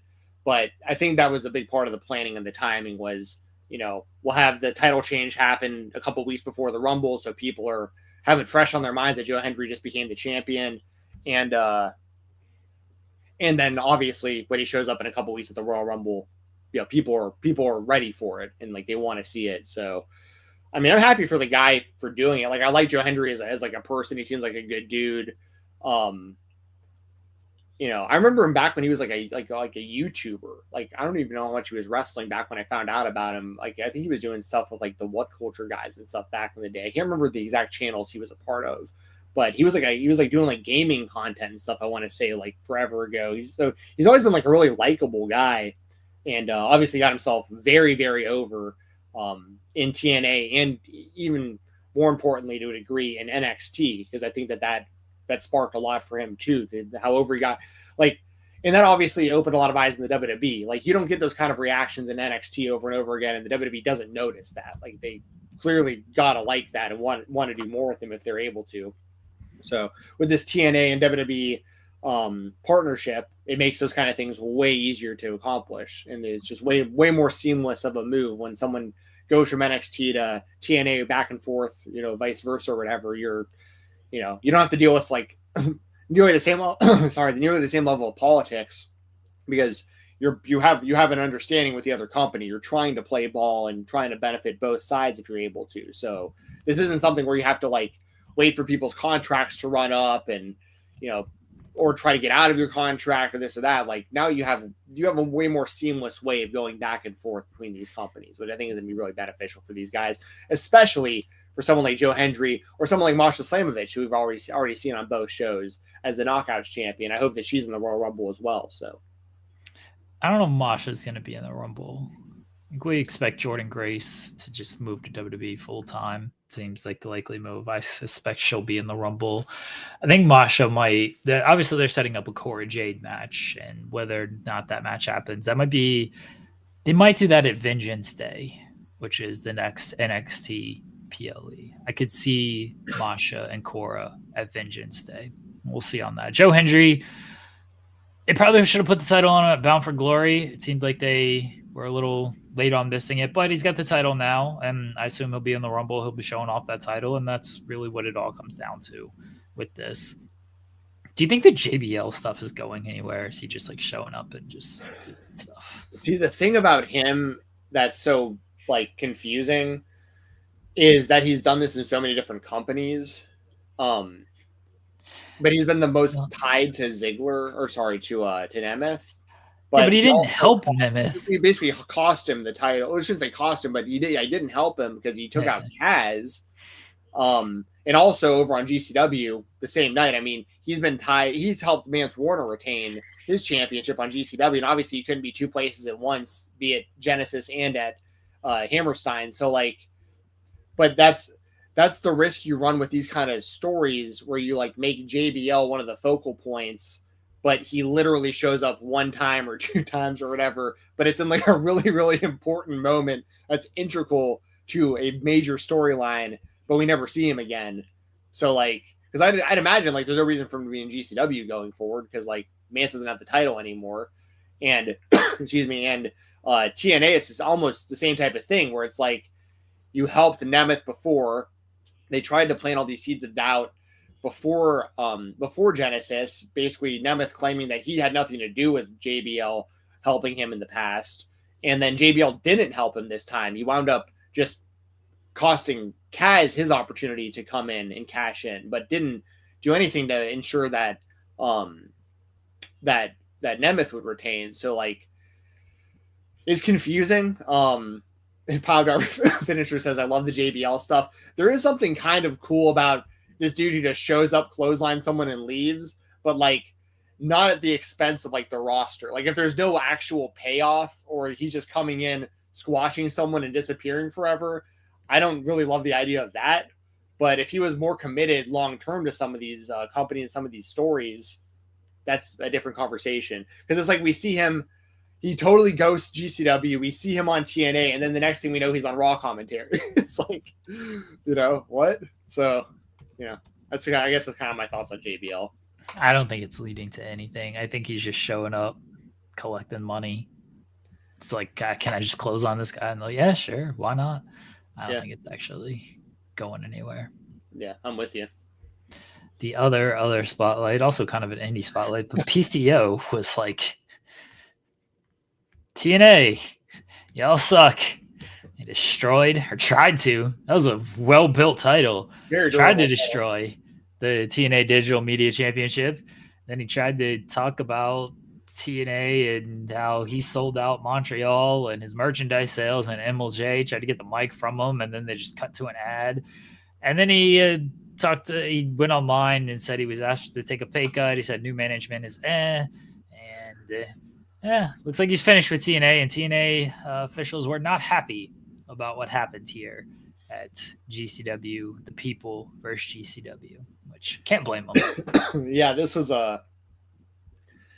very confusing as I was watching it as well, because this was on so like PCO wins essentially it was like a mix between a Royal Rumble and a Battle Royal. Like a bunch of people started in the ring, but Battle Rumble is what I'm calling it. There you go, Battle Rumble. PCO is the last to enter, and he wins the whole thing. After the match, he literally, like Jeremy said, he grabs the Digital Media Championship. And mind you, TNA, if you're dual screening this, you're watching TNA and GCW on two screens at the same time, and you're watching PCO attempting to destroy a TNA championship on a GCW show while you're watching TNA. So like, this is just a bizarre situation. And as it was happening, I was like, is this a storyline? Like, what's going on? But the way that like Emil and everybody in there is like, no, stop. Like, what are you doing? Stop. Hold on. Like, you could tell that they were like, hold on, this is going too far. And, like, I definitely didn't think it was a storyline. Yeah, I definitely didn't think it was a storyline certainly when they cut to the ad, I was like, oh yeah, this is real. Yeah, and then Sean got on the post show with me and Joel and Cresta and basically confirmed what you were just explaining, where he was like, yeah, from what I'm hearing, TNA did not know that that's how that was going to go down, and they're very upset about it. It's like, yeah, I'd imagine. Luckily for TNA, it was only the Digital Media Championship. Like, you know, I don't see much value in that title to begin with. Like, if this would have been infinitely worse, in my opinion, if this was like the world title or something like that. Well, they wouldn't have had their world champion show up at a GCW show and wrestle on the pre-show. So no, I know, but I'm just saying, in comparison, like at least like this happened to a title that's pretty non-consequential. Like it doesn't mean that belt literally means nothing. Like what's being the Digital Media Champion? The only person that made sense holding that title was Cardona, because he actually has like a gigantic social media following and constantly promotes this stuff. But like, I'll just say it's a worthless title that PCO tried to destroy. And as you said, it's a super durable belt. Whoever made that actual belt, you know, they're going to get a lot of calls to make title belts in the future, because those things do not break. He tried to hit that thing repeatedly with a sledgehammer to to be fair, he like missed it the first couple times, but then he was nailing it. Nothing's really happening. Then he grabs the mic and basically shits on the management. It's just like, yeah, from what it sounds like, he was supposed to show up tonight at this episode of Impact and I think drop that title and finish up with the company. But I would not expect PCO to be at TNA Impact tonight. Maybe it will be. You never know. That'd be sick. Show up, yeah. Show up, and I don't know if he's gonna drop the title. What is he gonna do? But that was a choice. Yeah, that was a choice by PCO, because I mean, he's up there in age. I don't know how many. He says he wants to wrestle till like 2028. You know, we'll see. But like, I don't know what the future holds for PCO. I don't think he really has a future in WWE. I don't feel like AEW is going to be looking his way. Now he's really burned a bridge with TNA. Does GCW even bring him back? Because like, that kind of derailed our show a little bit. Like, I'm sure GCW wouldn't mind. Like, they'll probably still use him for some stuff, but that was a choice by PCO. Yeah. I could see maybe, I don't think AEW, but I could see maybe another stint in Ring of Honor, maybe. No. I don't know. I mean, I'm not saying I necessarily want to see that. I'm just saying, like, trying to think of options. Because the thing with, like, GCW, it'd be similar to, like, this is kind of a weird comparison, but I think it makes sense.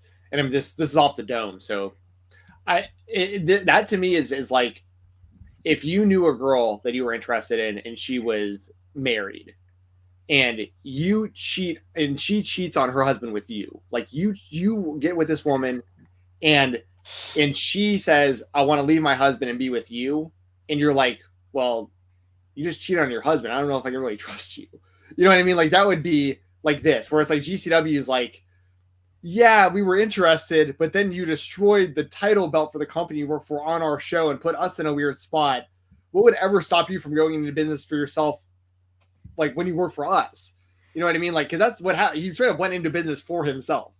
So like, you know, I wouldn't want that happening to me if I was any other company. You know, it really doesn't get much worse than like literally trying to destroy a title belt, like like live, you know what I mean? So like, that's why I make that kind of comparison where it's like, if GCW, like, what would stop him from doing that to GCW? The same thing that he just did to TNA, you know what I mean? So that's, I guess at the end of the day, I just really wouldn't trust him too much from that level. Yeah, I don't think anybody's gonna like put a title on him or anything, but to just book him and have him do matches, like I could see GCW still giving him some bookings and everything. Yeah, I could see him popping up potentially, but my thing not necessarily is so much about the title; it's about the concept of like going to business for yourself, whether it's grabbing a microphone and talking shit about the company that has you under contract or had you under contract, or it's deciding in the middle of a match to go into business for yourself, like whatever it is. Like it's not a good move. It's unprofessional at the end of the day. Like I'm not sitting here and like roasting PCO like I hate the guy or anything like that. It's just I would just be like when Medusa threw the WWF women's title in the trash at WCW, like WWF still hasn't really forgiven her for that, and she still has an issue with the company. She's done some stuff with the company since, but like there's still not a Hall of Fame. Yeah, but like she's also, from my understanding, she isn't on the best terms with them even to this day. Like, she might be in the Hall of Fame, but even like that Hidden Treasure show or whatever they call it, that Top Dollar used to host. I remember they found a bunch of her stuff, and like they went to her to get it, and like she wouldn't give her stuff to the WWE, and her thing was like, it was like a revenge thing to her. Like, it wasn't like oh, I can't part with this stuff for personal reasons. It was like, hey, like, I kind of have reasons not to give you this stuff, you know. And it's like there's still some saltiness there on both sides, I think. But my point is, you go into business for yourself, it's hard to trust you, regardless of what the situation is. I feel like she was in NXT not too long ago too. Maybe she was, but that Hidden Treasure show like threw me off because it was a weird. I don't know if you saw what I'm talking about, but like on that show, usually they play nice and they make a deal and they figure something out, or they'll like lend stuff to the maybe they were just playing some stuff up because she was in NXT. She did a thing in 2022. She was at Raw 30 in 2023, and she inducted Bull Nakano into the Hall of Fame in 2024. Like, okay, so she's still on good terms with them, at least to that degree. Yeah, so it seems like she's on good enough terms to where she's making yearly appearances. But to be fair, how many decades did it take before she was on good terms with them? It took a long time before they mended that fence after that happened. Well, sure. She went on the promoter or on the competition show and dumped the thing. Right. That's what I'm saying. Like, PCO tried to destroy it. Like, it's very similar. Like, I gotta understand why companies wouldn't want to deal with that. Yeah, and I don't think many companies are going to want to deal with that. Right. We agree. I'm just saying, like, I'm just thinking out loud. But I do have to go clock in for the shoot job. So I know I kind of let the cat out of the bag here, and I mentioned it on the post show. You killed my big announcement. Well, people need to know we're switching times. I was going to announce it tomorrow, but we'll announce it. Announce it tomorrow. Announce it tomorrow also. 6:30 Eastern, Thursdays, starting on February 6th. Cyclops better than Wolverine with the super chat right before I leave. Says, you guys are idiots. PCO is obviously the next WWE ID. That actually rule. At first, I was like, you guys are idiots. I was like, why? Have you turned on a Cyclops? You usually help support the show. No, yeah, I get the sarcasm there. I highly doubt he's been ID'd. We're also idiots. It's fine. We all, to be fair, we are idiots. Anyway, if you guys want to follow me and get more idiotic takes, you can find me on X at @FightTalk_. Maggie, good to see you in here as always. We love seeing you. We love your support, and of course, support Maggie and Rob over at on Coexisting as well, right here on Overbooked. But I'm going to clock in for the shoot job. Enjoy the weekend, everybody. Enjoy this interview you're about to hear with Kevin Blackwood. And as I mentioned a few times, I'll be at Raw on Monday in Atlanta. So if you happen to be at the show or like you see me, please say hello. I'll probably be standing in long lines for merchandise and stuff like that. Trying to grab my Cody Rhodes swag while he's in town. So yeah. You should get a Yeet shirt. Yeet Atlanta Falcons shirt or Atlanta Hawks. We'll see what they have. Last show I wound up buying a CM Punk signed promo. So we'll see what they have. And I also bought a Cody Rhodes signed weight belt. I think it was like $300, but they go for like double now on eBay. Not that I'm planning to sell mine, but those immediately raise in value, which is great. So anyways, I'm going to be late for work talking about this. See you guys. See you, Jeremy. Good seeing you and good seeing the chat. Have a good weekend, everybody. Enjoy your weekend, Jensen. Enjoy. Yes, Maggie, we are changing times. It'll be, as Jensen mentioned, Thursdays at 6:30 p.m. Eastern. Not next week, but the following week. So we're going to be an evening show instead of a morning show moving forward. Next week is the final week of the early edition of the Spotlight. All right, let's get into this interview with Kevin Blackwood. Really fun interview we had with him. We did about an hour with Kevin, talked about a lot of different things. Talked about his upcoming match against Shelton Benjamin, which is taking place at WrestleMania weekend. Talked about winning the West Coast Pro Championship. Talked about 90s cartoons, which was a lot of fun. Talked about his tattoo shop and doing tattoos for wrestlers. So really fun interview with Kevin Blackwood. Here we go in the Creator Spotlight. Welcome to the Creator Spotlight here on the Spotlight on Fightful. I am Stephen Jensen, joined as always by Jeremy Lambert. And our guest today is coming off of a big weekend last weekend, won back the West Coast Pro World Championship over Titus Alexander. Then the next night defeated Masato Tanaka. He is the current West Coast Pro Heavyweight Champion, World Champion. He is the aesthetic crippler, Kevin Blackwood. Kevin Blackwood, thank you for joining us. How are you doing tonight? I'm good. How are you guys? Doing great. Doing well. Yeah, so I know you don't do a whole lot of these interviews, and we really appreciate your time here today. As I mentioned there in the intro,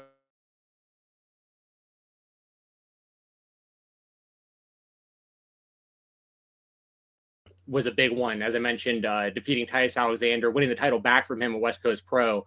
What was that experience like in your time in West Coast Pro in general? Because you've become like pretty much like one of the main guys in that promotion. Yeah, it's cool because that was the first company that reached out to me when I moved to Los Angeles a couple years ago. And like I don't want to name drop or anything, but Daniel Garcia, my friend, he had been working out there for a little while before that too. Scott was like really high on both of us from our work at Limitless. So Scott reached out to me, and they were just like a constant, basic like source of work for me while I lived over there, and I was glad to be able to like keep that relationship up with them when I moved back to Buffalo. What's your relationship like with Titus Alexander? Because you guys have awesome matches with one another. Obviously, traded that title back and forth recently. What's your thoughts on him and the matches you've been able to have together? I think that.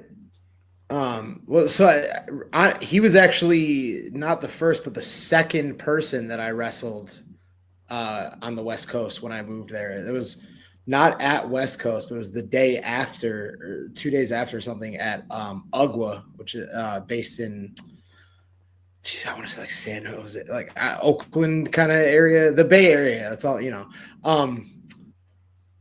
I wrestled him there, and he was so new, and he it was like our match then was still so sick. Like we had just like such good chemistry, and we still were both like finding ourselves as wrestlers.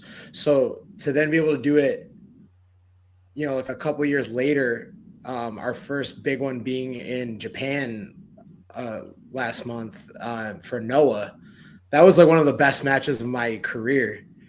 You know, and it was at least one, or at the very least, one of my favorites. And yeah, I think we've always just had natural chemistry, and I think that, you know, like getting along behind the scenes helps. Obviously, I'm like a very well hated heel at West Coast, but behind the scenes, you know, like everybody there gets along pretty well. So. I want to ask about the time in Japan. One thing I like to ask everybody is, did you get a chance to go to Ribera while you were in Japan? No, so we had been planning on it because we were pretty sure that Chigusa Nagayo could get us all jackets. But I just didn't know.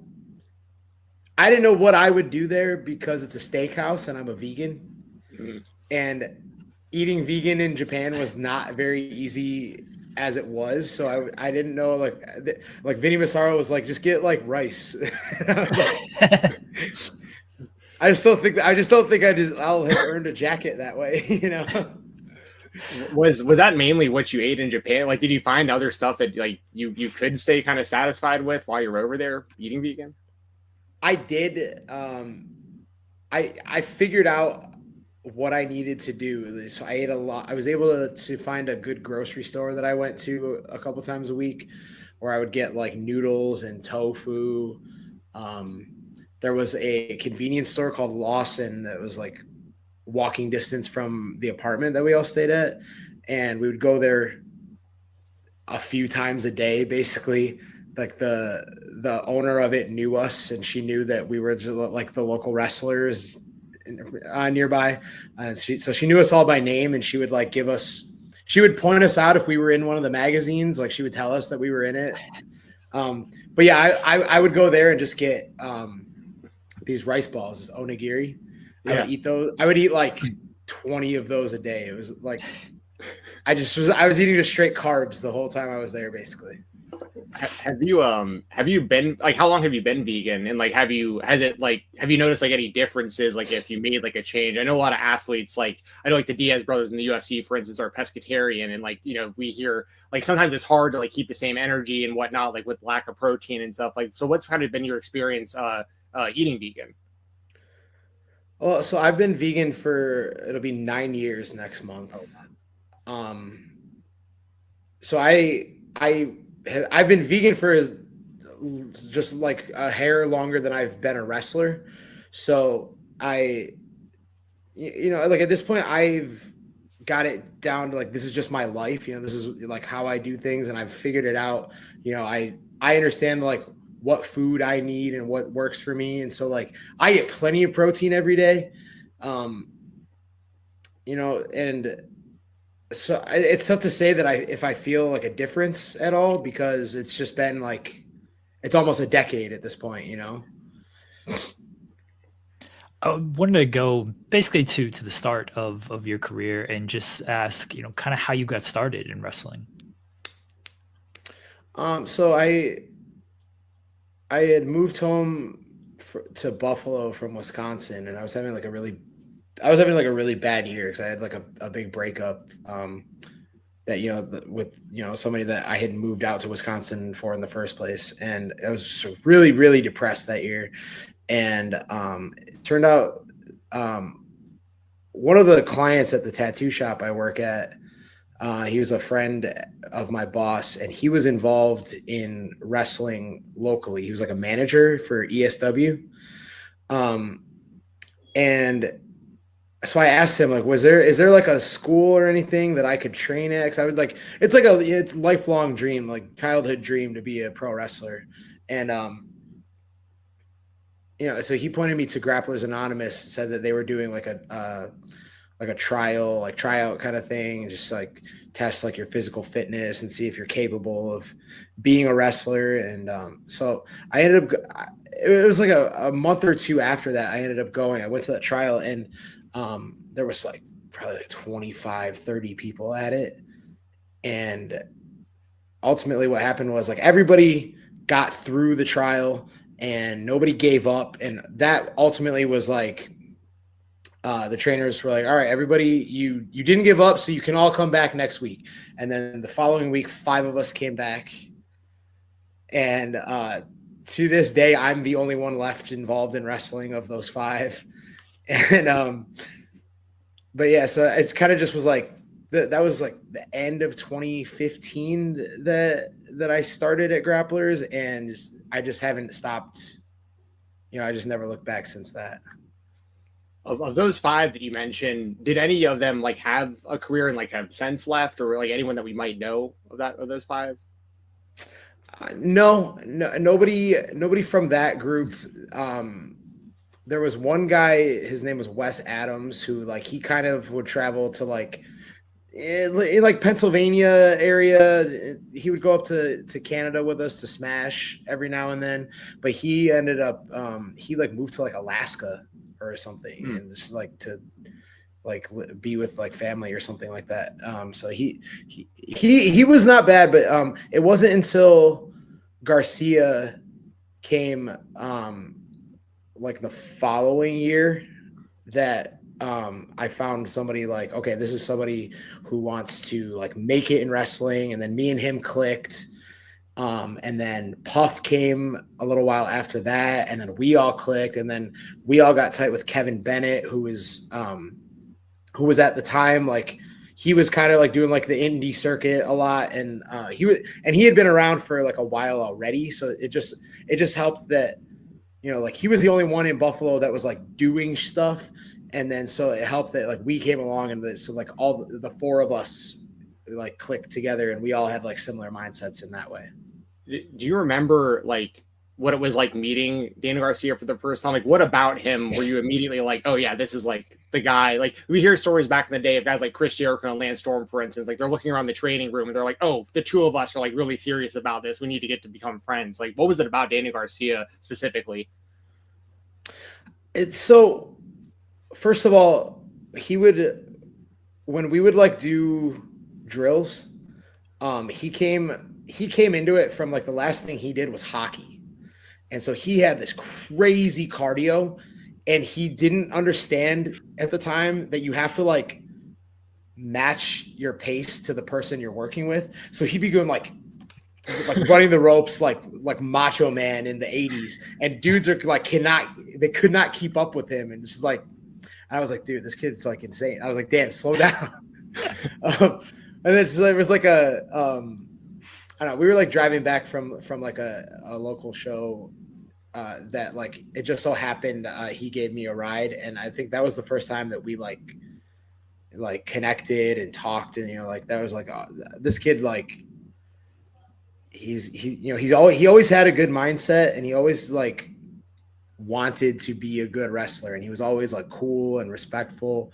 Everybody's always liked Dan, and I think just all of that just went a long way for him. What do you make of his dancing nowadays? He's kind of giving it up, but what did you make of that when he's dancing? I think, yeah, I was just talking to him about that because when he was at that West Coast show, it's one of those things, like he grew to hate it. It's like like bands have their like huge breakout single and they have to play it because the crowd wants to see it, but they just don't feel like playing it. Like that's the point he got to with it, I guess. But he knows like the people want to see it, so he'll do it occasionally.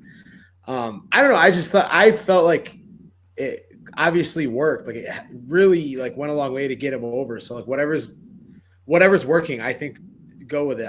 It was entertaining to me. Like Dan's always been entertaining, so it works.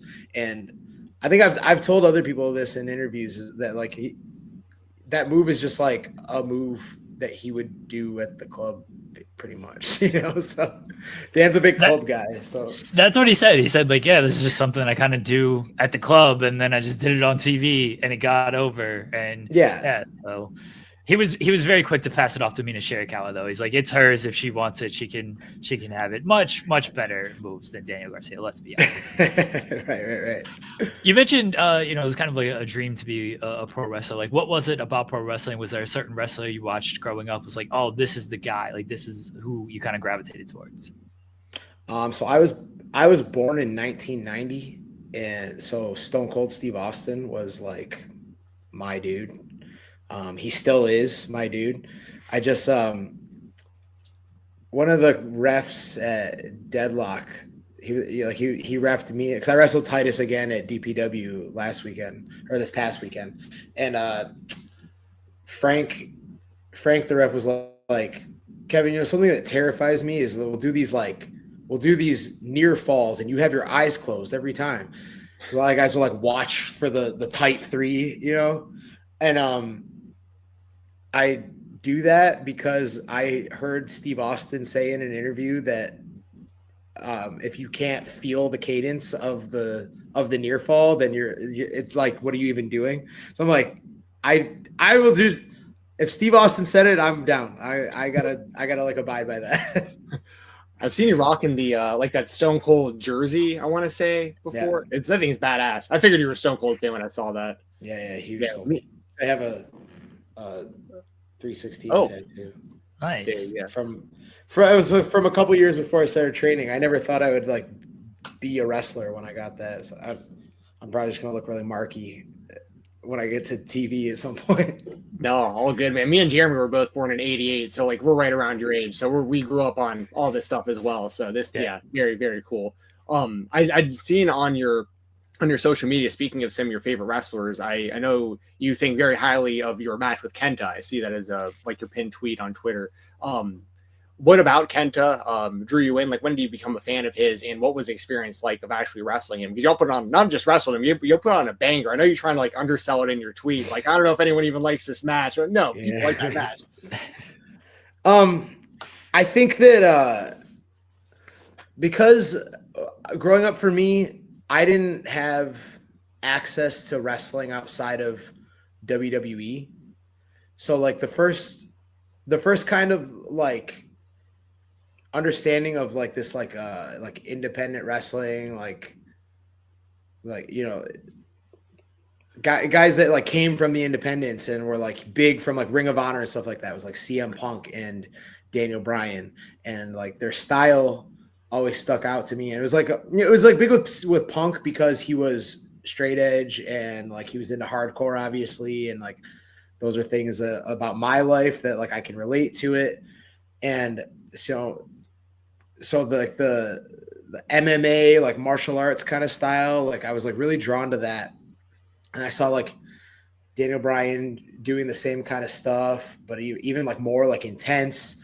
And then when it wasn't until I started training and like wrestling at all that I would go back and watch their like Ring of Honor stuff and their Japan stuff. And then like the same kind of thing, like when Kenta came to NXT and it was Hideo Itami, and then you're like, then I'm looking for like his stuff at like Noah and also Ring of Honor against Bryan Danielson. And I'm like, dude, these guys are like awesome. And so like Kenta, you know, I always wanted to like emulate that style, but I wasn't like immediately good at it. So I'd get like discouraged. Like I had several periods where I'd stop wearing kick pads because I'm like, I can't kick. What's the point? And then I was like, no, I love this. I gotta like just learn how to do it properly. And I'd like literally like watch Kenta because I loved the way Kenta moved and how intense he was and how he was kind of a dickhead about it. And over time, it just was like Kenta is like my guy. Like I love everything about Kenta. I think Kenta versus Low Ki, that match is like mind-blowingly awesome. Like I love that match. And so I just wanted to like be like Kenta in the ring. And so like when I got to wrestle him, it was like totally like full circle moment. Like this dude like fully shaped like why I am like successful in wrestling basically right now. Did you get a chance to like speak with him or anything after the match and just kind of get a feel out for what he thought of it or any advice from him? Yeah. He didn't really give me any advice per se. But it was, I don't know. It was just like an obvious, like, I don't know. There was just this like feeling of like respect and like that was really cool. Thank you for doing that kind of thing. You know, like he was really like appreciative. And like Emi Sakura was there also. Like when I got to the back, Emi was talking to Kenta, and I walked up to them and Emi like complimented me a lot. And so I was just like, Japanese wrestling is like, I love Japanese wrestling so much. So I'm just these like two like legendary Japanese wrestlers just telling me how good I did in this match. It was just so like, it was just like kind of like mind blowing, you know. Like I just felt like I just felt so accomplished. I really love that match. Like I think that'll always be my favorite match.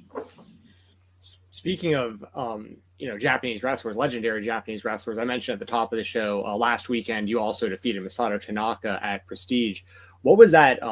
Well, this is like a multi-layered question, so we'll probably kind of attack it a few different ways. But like that was a crazy night for you because that wasn't the original opponent. It was going to be Josh Alexander, his exit from the Indies. What was that whole night like, finding out about the opponent change and then your actual experience? Because the main event match I thought was fantastic with Tanaka as well. Yeah, so I knew that it probably wouldn't be Josh around like Tuesday because there was like, there was issues with behind the scenes stuff that I'm not like fully like understanding. But Josh said there was like a good chance that he wouldn't be there, and he apologized, and he said, like he said, he'd make it up to me. And so like, with Tankman also being out, Will asked me like, do you think if I make it you versus Tanaka, like you can do that? And I was like, and I know because like there's like an expectation of like it's Masato Tanaka, so they want like hardcore aspect, and like I know like I can do that, but I also can do it with, like in the realm of like a good Japanese style wrestling match, and on top of that, when Tanaka-san got there and we were talking, I could tell he didn't necessarily like want to do like a lot of chairs and tables stuff. So I was like, okay, you put me through a table, you hit me with a chair, etc. And it's like, I'm totally fine with that. And then we'll just put together like a really cool match otherwise. And and not to mention that like before that, when he found out he was wrestling me, he had already seen me in Japan because he was at Korakuen Hall when Chigusa Nagayo did her like 60th birthday show for Marvelous. And so Tanaka-san was on that show. And like there was like a monitor in like the men's locker room playing the whole show.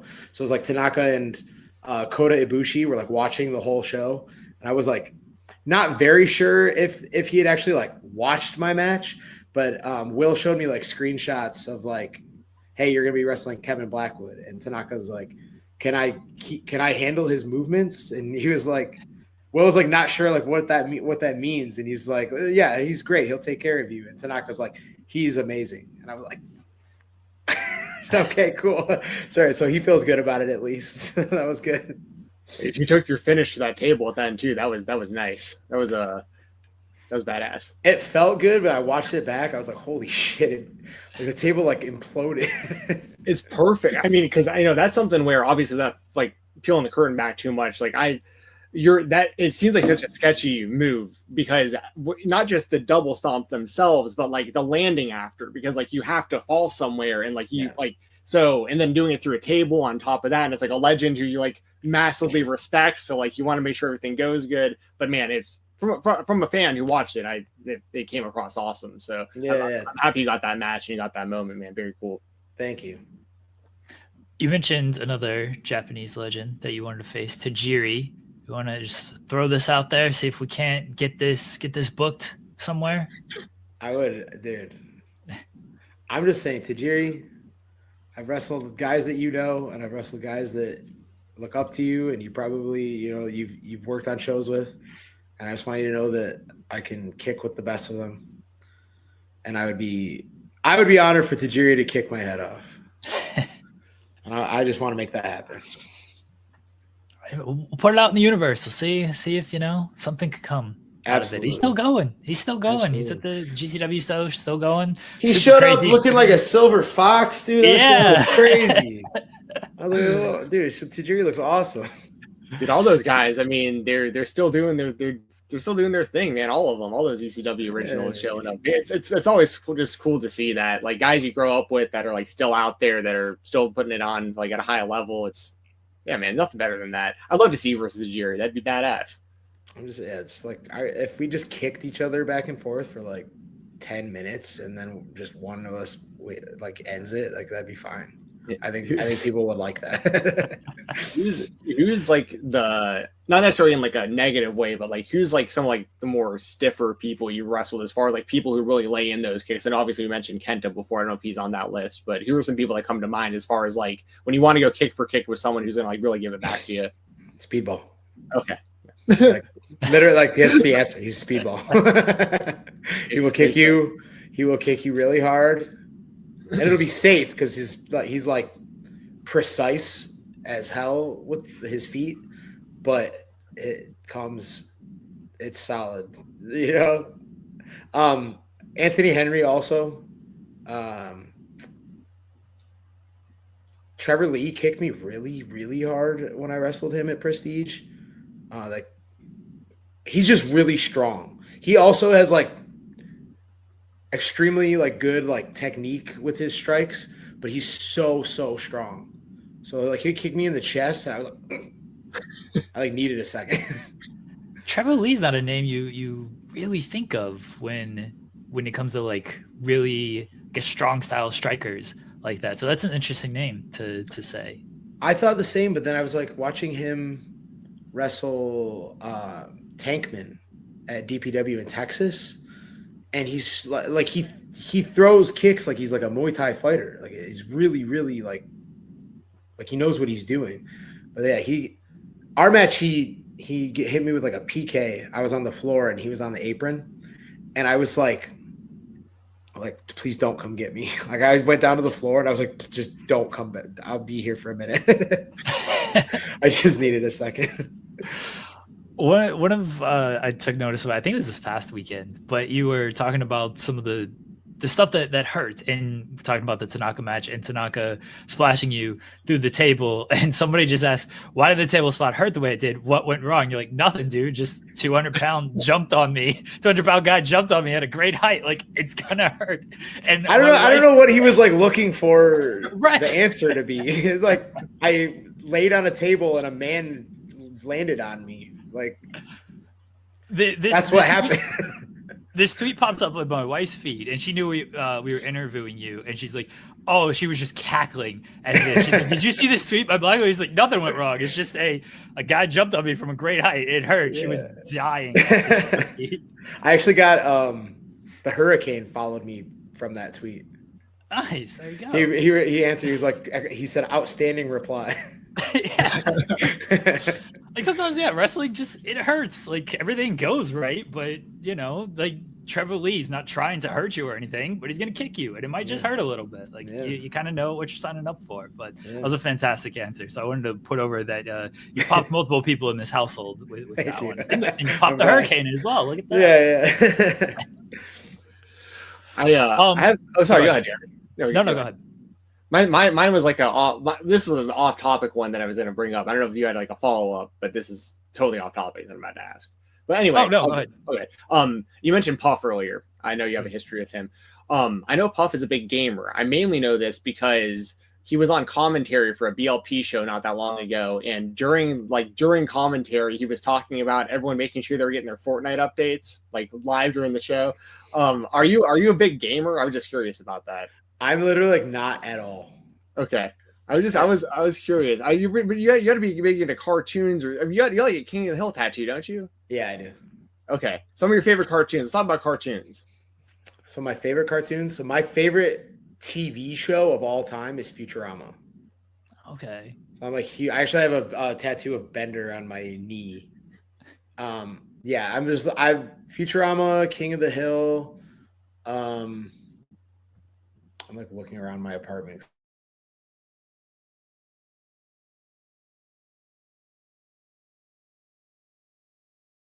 Favorite TV shows like ever, but I don't know. I also love like because like I said, I'm from the 90s, so I love like 90s Cartoon Network. I watched Hey Arnold recently, and that actually holds up. Hell yeah. Hey Arnold like really holds up. I think that whole era of Nickelodeon holds up pretty well as an adult. I was watching the episode of Hey Arnold where I think his name is Frankie. He's like the older guy on the motorcycle who comes in, like he becomes friends with Arnold because him and his friends want to break into a house, and Arnold's head is the right shape to get through it, which is insane to me. I completely remember that because Gerald comes behind him with the fake alarm to scare them off. Oh, yes, dude. yes. Yeah, we could talk Nickelodeon all day. That era does. I mean, cartoons were just different back then. That whole era of like, Hey Arnold is around the time. I think maybe like Rocket Power was like the last one I was like really into. I kind of fell off once like SpongeBob became like the focus of everything. But I was real big into like Rocko's Modern Life and Doug and all like that whole era was the best. Yes, yeah. Well, dude, SpongeBob, like the first like 3 seasons of SpongeBob are legendary. Sure. Like it was so funny. Like I can watch one. I quote SpongeBob like several times a week, just based like something in my life will happen and I'll have a SpongeBob quote that kind of like correlates to it. But too, it's just like it was from like the era where it's like they were making jokes that the kids are just watching because they're entertained by like the bright colors and shit, but like the adults sitting with them will also laugh at the jokes because they get it, you know? And SpongeBob did that a lot. Like obviously like Ren and Stimpy and like Rocco and all that. Even Rugrats did that a lot. Mm-hmm. But like SpongeBob did that. Like there's like, I don't know. There's like, I don't want to say like high level humor, but there's like it's like a very funny show like to this day. Oh, I say that all the time. Big SpongeBob fan in this household. I have as a show off just things. There's just a SpongeBob Lego sitting there, and then the kids love to get me little SpongeBob toys when they go out. So this is just all stuff that's sitting on my desk, SpongeBob stuff. But I always say it's like it's actually like kind of an adult humor show if you're actually paying attention to it. And the kids certainly don't get that, but I'm watching. I'm like, yeah, this absolutely. There's a dirty joke in there that you're not understanding, but I am. But it's like around the time the movie came out, like everyone's voices got kind of different, and like the humor and the animation changed, and it's like anything after that point, I'm just like not really into. But I can go back and watch those like first 3 like anytime for sure. Same. Not to mention they're like 10-minute episodes, so it's like an easy watch. Yes, I'm a big quoting of the.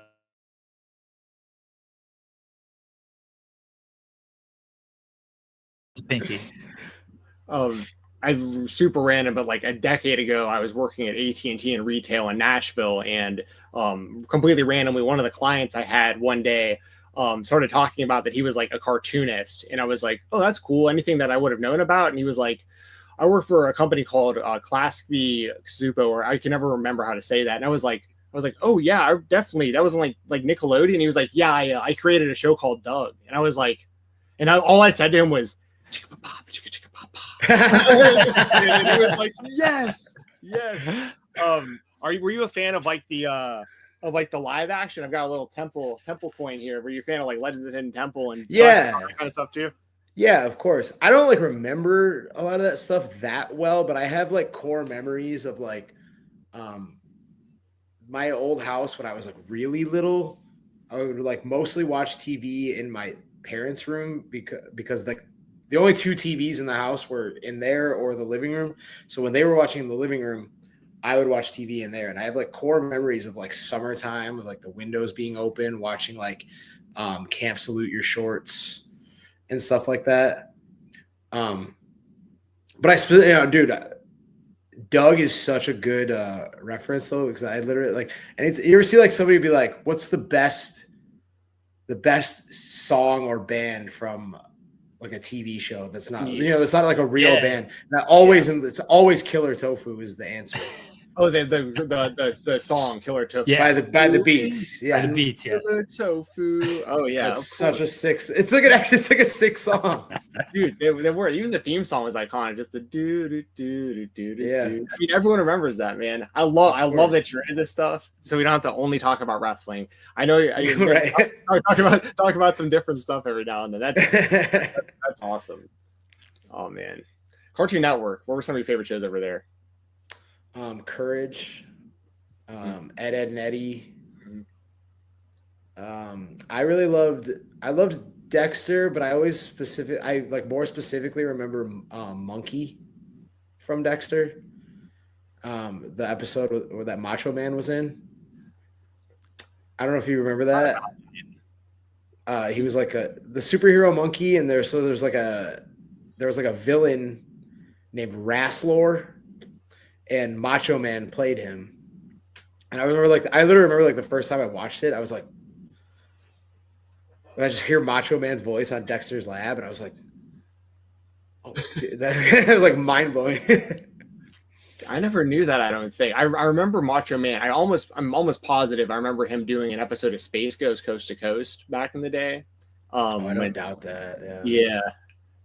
Man. Everybody was on that show. Yeah. That was way before its time.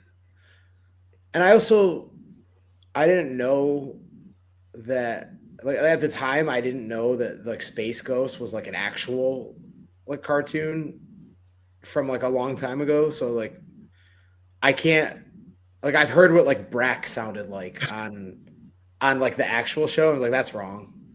That's not what Brack sounds like. Brack sounds like an idiot.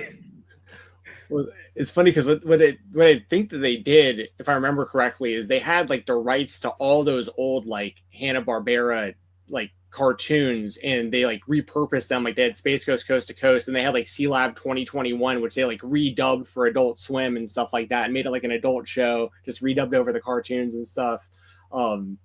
Man, you're unlocking core memories for me as well. I'm about to go down a rabbit hole that's going to take up the rest of this interview. So Jeremy, ask a question. All right, I'm gonna skip back to wrestling for a moment here. The Jersey J Cup is coming up, and I saw you were trying to potentially get in there with Gabe Kidd. Is this a potential match? Have you heard anything about possibly competing in the Jersey J Cup and facing Gabe Kidd? No, I haven't heard anything. I just thought that would be like a nice, like, because me and Gabe got along when I first moved to Los Angeles, and I don't know. There was this little period of time. It was maybe like a week or so. It was like me. I think it was. Was it? It might have been Ebola. That it was like me. Yeah, it was because me, Garcia, Wheeler Yuta, and Lee Moriarty had all done Bola for, this is all of our first Bola. And so we considered ourselves like kind of like part of like a class of like independent wrestlers, especially all being from over on like the Northeast essentially. And so we all posted a picture together. It was like this really cool moment. And Gabe Kidd was like going on like a radio show or something, talking about he wanted to do the 4 pillars of like the New Japan Academy versus he was calling it the 4 pillars versus the 4 killers. But he didn't like tell any of us that he was going to go and like shoot on us. Basically, he just was like, it was this period where he was like trying to like drum up just like buzz essentially. So he would just like go and like just start shooting on people and like not tell them that he was going to do it. And it was like cool. I was like, oh wow, this could like lead to like some really cool shit. I would have loved to have done like the 4 New Japan guys versus us 4 in some capacity, but like I think he had gone through some like pretty bad like mental health stuff for a while, and he went dark for a while. And so when he popped back up, I think he was like, his first show back was like somewhere in England probably. But I was glad to see him like just doing anything. And then like he has become such like a major staple in New Japan, like actually in Japan, not just like in America on Strong and stuff like that. So I was just, I've been happy for him doing that. And I just thought it'd be like a cool, like, hey, I'll just throw this out there. Maybe they want to do it, but unfortunately, no response or anything. Do you have, this is kind of a normie question, but like just kind of on topic, do you have like a list of like dream opponents, like people you haven't, I know we mentioned Tajiri and some others today, but anyone else like on the top of your list that you really think is like a real good possibility in the near future that you'd like to get in there with? Oh, it's tough to say ones that are possible. Well, it's okay if you wanted to talk about like anyone that you just, even if you think it's a long shot right now, we'd love to hear that. I would say it's like actually like definitely never going to happen, but I would love to wrestle Bryan Danielson like more than anything. I really want to wrestle Shibata, of course. Like I've seen Dan wrestle him like a couple times, and I just feel like obviously like me and Shibata I think would have good chemistry, and I don't think that's like out of the realm of possibility, but I would really love to do that. I don't know. I always think like I should like in my head, like consciously think of like who's going right now that I would love to wrestle. And I just never do that. Like if somebody comes up, I'll be like, oh, I would love to wrestle him. But I never make like a list of like, these are the people that I want to wrestle. You know what I mean? Sure. When you stay so busy that like, I'd imagine a lot of the time you're just kind of like living in the moment of like paying, like really focusing on what's in front of you that is going to be happening versus like what may or may not happen. And for your style of wrestling, especially because you do hit so hard and you are so crisp in everything you do, like I'd imagine that takes your full focus to make sure you're doing everything safely, and making everything look good. So that makes sense. Yeah. And it's, I just, like, I just want whoever I'm wrestling, that's who I want to wrestle. Like I've always got like at least several like matches that I know are like, okay, this is coming up soon. So I want to wrestle that person. Well, what about promotions? Is there anywhere specifically you haven't gotten to wrestle yet? Even whether it be a promotion or like a state or a country that you really want to wrestle? I want to go to England really bad. Just like the UK in general. I was supposed to go to Progress a few years ago, and that just kind of like fell through. But I would love to go there and just spend like a month or two in the UK, because I know like travel is not that hard because it's not like such a big like Europe is not like it's not like that spread out, and I would love to just go do like England, Ireland, Scotland, Germany. It's just like all the big stuff that's over there. I would really like to do that at some point. And I think that's also like more than like possible. It's probable that I could do that. So one name you mentioned, kind of upcoming stuff. It's a few months away. It's about 3 months away, but it is April 17th, part of WrestleMania weekend for Pandemonium Pro. Shelton Benjamin. Tell us a little bit about this match, how it came together, and like getting in the ring with Shelton Benjamin. That's he didn't do, now that he's with AEW, certainly didn't do too many indie shots. Like what's this going to mean for you? Yeah, so I was actually not even originally the opponent that they had like slated for him. I think I forget who it was that was supposed to be there, but like they just like already fell through, and the promoter of Epic Pro Wrestling in Los Angeles, he messaged me and was like, he literally just like kind of like casually was like, hey, if you're going to be at Mania, do you think you'd want to wrestle Shelton Benjamin for Pandemonium? And I was like, no, like what? So I was like, yeah, no, like, please, like have them contact me. Like I will definitely do that. And because at the time I had already know that DPW and West Coast and Prestige have already announced that like they're doing like a whole like their own kind of like collective type situation for Mania Week in Vegas. So I already knew I was gonna be there for sure. So I'm just like, all right, yeah. And their show's like at 11 a.m. Pandemonium. So I'm like, yeah, I doubt I will be doing anything already. So yes, please book me for that. And so I think it definitely helps, like any company's like, hey, we want to book you, and then you tell them like, yeah, I'll already be there, and you don't have to like provide me like lodging or anything like that. They're like, then yes, let's do that for sure. And so I'm like, that was really cool, just to like know that I was gonna do that. But so now just like, okay, now I'm wrestling Shelton Benjamin.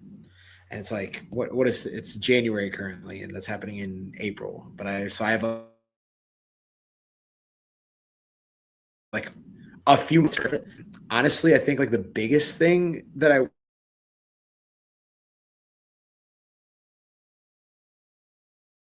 so big and so strong, and I tweeted about this, but I watched Garcia wrestle him, and how easily he just like tossed Dan around. And I'm not kidding. Dan is literally not small. As far as like some Mark would like argued with me, like he's not 6 feet. I'm like, no, I know him personally. He's literally 6 feet tall. He weighs probably 190 pounds. Like shoot, he's very dense. Like he's very strong. But Shelton Benjamin just like threw him around like he weighed like 50 pounds. And I'm smaller than Dan.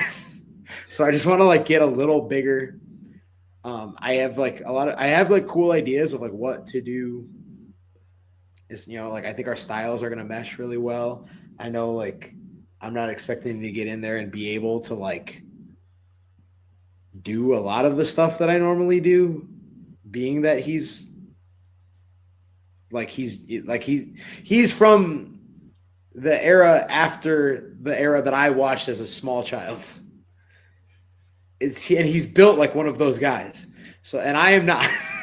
So I was like, I'm excited, but I've got a lot to think about with it for sure, and a lot of eating to do. Yeah, I'm interested to see kind of what you change up in that one to make it a little bit different against Shelton. Because I did want to ask, I know this is kind of a Mark thing to ask depending on who you're talking to, but some people don't like the word move set. They think it's a not a good thing to ask. But I think you have a pretty badass move set. I'm gonna go ahead and say it. What are like kind of like your Texas Cloverleaf, for instance, and your double stomps, everything we kind of mentioned. Are any of those moves like specific like homages to specific wrestlers that you were a fan of, or just like moves that look good that you can execute well? I think that a lot of my staple moves are definitely like, it's based on like at least the idea of like a wrestler that I really liked. I definitely like model myself. Like I think of myself like, okay, like I don't think I'm like the modern Kenta or anything, but like I think like I obviously am visibly influenced by Kenta, and but other than that, I really loved like the Radicals, like all those guys. I do the Cloverleaf because of Dean Malenko. Perry Saturn, I do the Death Valley Driver. I started doing double stomps because I loved Finn Balor. And so I've just like made that like a thing of like, I can just do it at, from any, I try to think of like a cool new double stomp variation for like any big match I have essentially. But yeah, I definitely started doing that because I just really liked Finn Balor. And it's just like a move that I figured I could do safely, but that would look like impactful, Your Cloverleaf, a lot of the time that you do it, you do like the high angle version, which reminds me of the lasso from El Paso, which is like one of my favorite submissions. That was Eddie Guerrero's version of the Texas Cloverleaf, like the high angle. So like you're knocking out two radicals right there. So I didn't even know that, to be honest. I just thought it was like, I just thought the idea of like, okay, if I try this move throughout, I finally get it on, it's just not working. But then if I bend him like fully in half, then okay, that's the finish for sure. You know what I mean? And that's always played out well. I haven't done the Cloverleaf in a little bit. I should probably bring that back to me realistically. I think it's a great move. Just personally speaking, it's my favorite submission hold in the history of wrestling. And when I see, I'm very like protective as a fan of like my favorite move ever is Randy Savage's top rope elbow drop. Like the way he hit that elbow is my favorite move ever. So when you see people do top rope elbows, sometimes you're like, oh, that doesn't do it justice. But then there's some guys who nail it. Guys like Eric Young nail it every time. There's other guys I won't mention that you see him do it and you're just like, that's not what it's, no, that's not, I don't want to do it because that's not doing it justice. But when you lock that Cloverleaf in, man, it's legit. So I hope you do mix that in a little bit more. Maybe maybe see how Shelton feels about being put in that thing. I don't think he'll let me do that. His legs are probably so massive. I was going to say, I don't think I can get my arms around his legs, even if I wanted to. It has definitely been a revelation watching him in AEW and how much bigger he is at just tossing dudes around. But it rules that he's working that style, though, and he's going out there. He's like, yeah, I'm going to be a brute now and work this style. And I'm bigger than people, so I'm going to work that way instead of trying to be out athleticism them in a lot of cases. No, absolutely. But he also, and I'm glad he does that because a lot of guys, like with like the way wrestling is now, like you'll see like big guys who all they need to do like they're not gonna be like lazy, but you should like lean into the fact, okay, you have this thing that none of us have. Like you're huge and you're strong. It's just like do that. But they'll do like cruiserweight stuff just to, I guess, just to like prove that they can do it. And it's kind of like a pet peeve to me. So like Shelton like being like bigger than most of us that are like wrestlers today. It's like, it's sick that he just goes in there. He just like, yes, I will just throw you around and break you. But he also can still do like run up suplex off the top rope. And like he's not hiding that he can do those things, but it's like sick that he does it like sparingly because he doesn't have to, Do you have, you mentioned a little bit about WrestleMania weekend. So a lot of guys like to just take as many bookings as they can. And I'm going to get on every show and wrestle 15 different matches. And then others like, I just want to have 2-3 just kind of standout matches and maybe not beat my body all to hell the entire weekend. Like, do you have a game plan going into WrestleMania weekend since you're going to be there and working at least this match against Shelton? Let me see. I actually just put. I've got right now probably 6 bookings for Mania, and I think that might be the most I've ever had. I've always wanted to do the like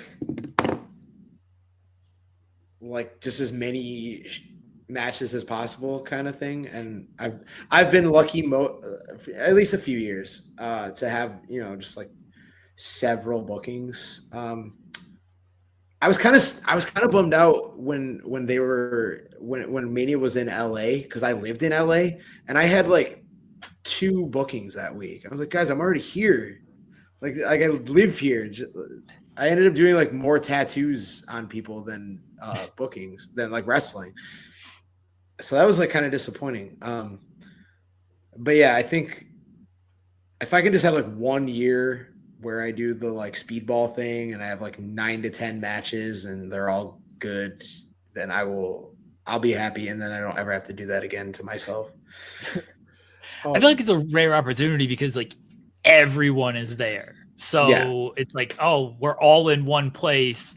Who are names that maybe I don't get to mix it up with a lot? Like, who can I now face because we are all here?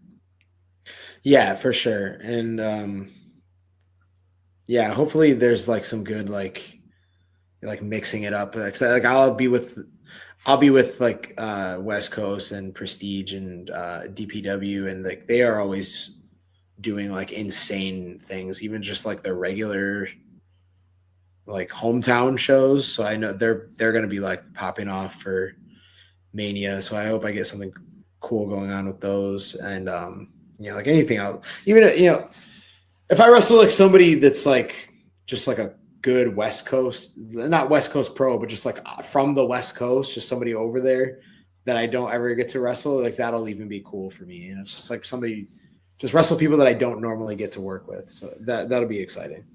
You're going to find out you got Titus Alexander like 3 different times. I wouldn't even doubt it. I straight up wouldn't doubt it. I was like, okay, we had the Noah match. It was great. And then I got back from Japan and I see the announcement. Okay, Kevin Blackwood versus Titus Alexander at DPW. I'm like, okay, well, all right, fine. And then I get to West Coast that night and he's like, yeah, it's you and Titus, you're up. And I'm like, okay, cool. So like I know it'll be a good match at least, but like I don't want to say I'm getting sick of it, but it's like I'm kind of getting sick of it, You just mentioned that sometimes you spend time doing tattoos for people. Have you done any or maybe notable tattoos that we would know of, or maybe some of the more memorable ones that you've done for wrestlers that you could think of? I got to do. So this was like a low point immediately into like a high point for me. It was like shortly before I moved home from Los Angeles. My car got broken into and they stole I had my backpack in there, and my backpack. I don't know why I left my backpack in the car with like all my stuff in it. I had like literally like my passport and everything in it. So my backpack got stolen and my merch bag got stolen. I was already kind of stressed out, and I just like went upstairs and I just like I cried for like 10 minutes. And then I put out a tweet and I was like, just explaining the situation. I just was like, I'm not asking for donations. I'm just asking like, get a tattoo if you want one. Please book me on your show, stuff like that. And X-Pac messages me. And so I ended up, I talked to him and he gave me his number and we like set it up. And like a week or 2 later, I went to his house and did a tattoo for him of his dog Lulu that had passed away. And he's got this tattoo by me on his leg. It was such a crazy experience. I was just like at X-Pac's house, and I was just like, we went down in like his one room. He's got this massive TV. We just watched I Think You Should Leave while I tattooed his leg. And when he was like done with that, he put on Jeopardy and he just sat there like answering like Jeopardy questions. It was so insane. That was probably like one of the coolest things I've ever done. And the tattoo came out. I was like really proud of that tattoo also. And I know like it meant a lot to him. And then I got to like, I felt weird about it, but I like made sure I took a picture with him when it was done and I was like about to leave. But yeah, that was really cool. I remember him carrying that dog around everywhere with him. I know that must have meant a lot to him. So that's very cool that you got to do that. And not only that you got to do that, but this is a guy who, based on everything we've talked about, you would have been watching and a fan of when you were growing up as a kid. So that's amazing. I was a huge X-Pac fan because to me, he looks smaller than he's smaller than all the other guys on TV. But it turns out he was also like way bigger than I will ever be, even that, so he was it's like same thing. Like I met the Hurricane for the first time at a show, like when I had first started wrestling. I was like, this dude's huge. He's like 6'1", 6'2". Like he's way bigger than you think because he was wrestling The Rock, Yeah. Oh man. Last question I have, just randomly, there may not be any rhyme or reason to this, but I was just curious. What goes into your decisions when you color your hair? So I have like, there's no like definitive thing. Like, okay, this is why I'm doing this color today. But I have like, okay, I know generally like warm colors don't look good on me. So like I do like light, cool colors, like a light green or a light blue. I know for sure like those look good. But it doesn't take me long to get like, okay, I just want to go back to blonde now. I think like just bleach blonde, I think is like the best look. And so like, ultimately it's just like, okay, how do I look best? That's the ultimate, that is like as far as it goes, but that, and I'll get bored. I'm like, okay, I want to do a color, or like, I want to do like some kind of, when I had the buzz cut, I was doing like leopard print and like hearts and stuff like that. And that was really fun. And I thought that looked really cool, but it's like, I just got sick of the buzz cut. I have like a process. I do like a fade, and then I get sick of the fade, so I do a mohawk, and then I get sick of the mohawk, so I do a buzz cut, and then I get sick of the buzz cut, so I grow it back out, and I get to the fade. So I'm just like, and throughout all that, I just have to do like different colors, so I don't seem like I'm boring. I just feel like I got to like maintain this, like, okay, he's like tattooed and colorful hair, and it's like that's his thing, Yeah, I'm a big fan of the pink personally, just for what it's worth. The pink, I do think the pink look good. But it's probably like the only like warm color I could like pull off, I think. Hey, you're rocking the pink nails tonight as well. Yes, yeah, I just did these today. Nice. Look good. Yeah. Thanks. Is that a Chuck Liddell thing? I have to ask, because Chuck Liddell was, his daughter's like always painted like his toes and his nails and everything for fights. And, people are like, oh, you're a fighter, you can't be like painting your nails and stuff. He's like, dude, my daughters are just doing it. What are you going to tell Chuck Liddell he can't do this? Like, in like one punch. So like, I always thought it was badass. I was like, yeah, look, if this works for Chuck Liddell, like, why can't anybody do this? No. So I don't know if that was a Chuck Liddell thing for you, or if it's just like, hey, who cares? Like, I'm going to paint my nails. No, I didn't even know that. That's actually awesome. I really liked Chuck Liddell when he was like active. I didn't know that about him though. That's really cool. I just do it because like I started doing like black nails for the longest time. For like ever, I've painted my nails black, and then eventually I was like, what if I did a color? And then like I started doing like one color, and then I was just like, what if I just do like the super pink, and then so every now and then I'll just go like grocery shopping and I'll just like go over to the nail polish and like see if I find a color that I think that I like, and so I just have like a drawer full of different color nail polish, and I don't know, like this, I feel like this today. It literally is, yeah. There's no like significance to it. I just like the way it looks. And then now I've been doing it for so long that if I don't have nail polish on, my fingers look weird to me. So I can't like not have anything on them.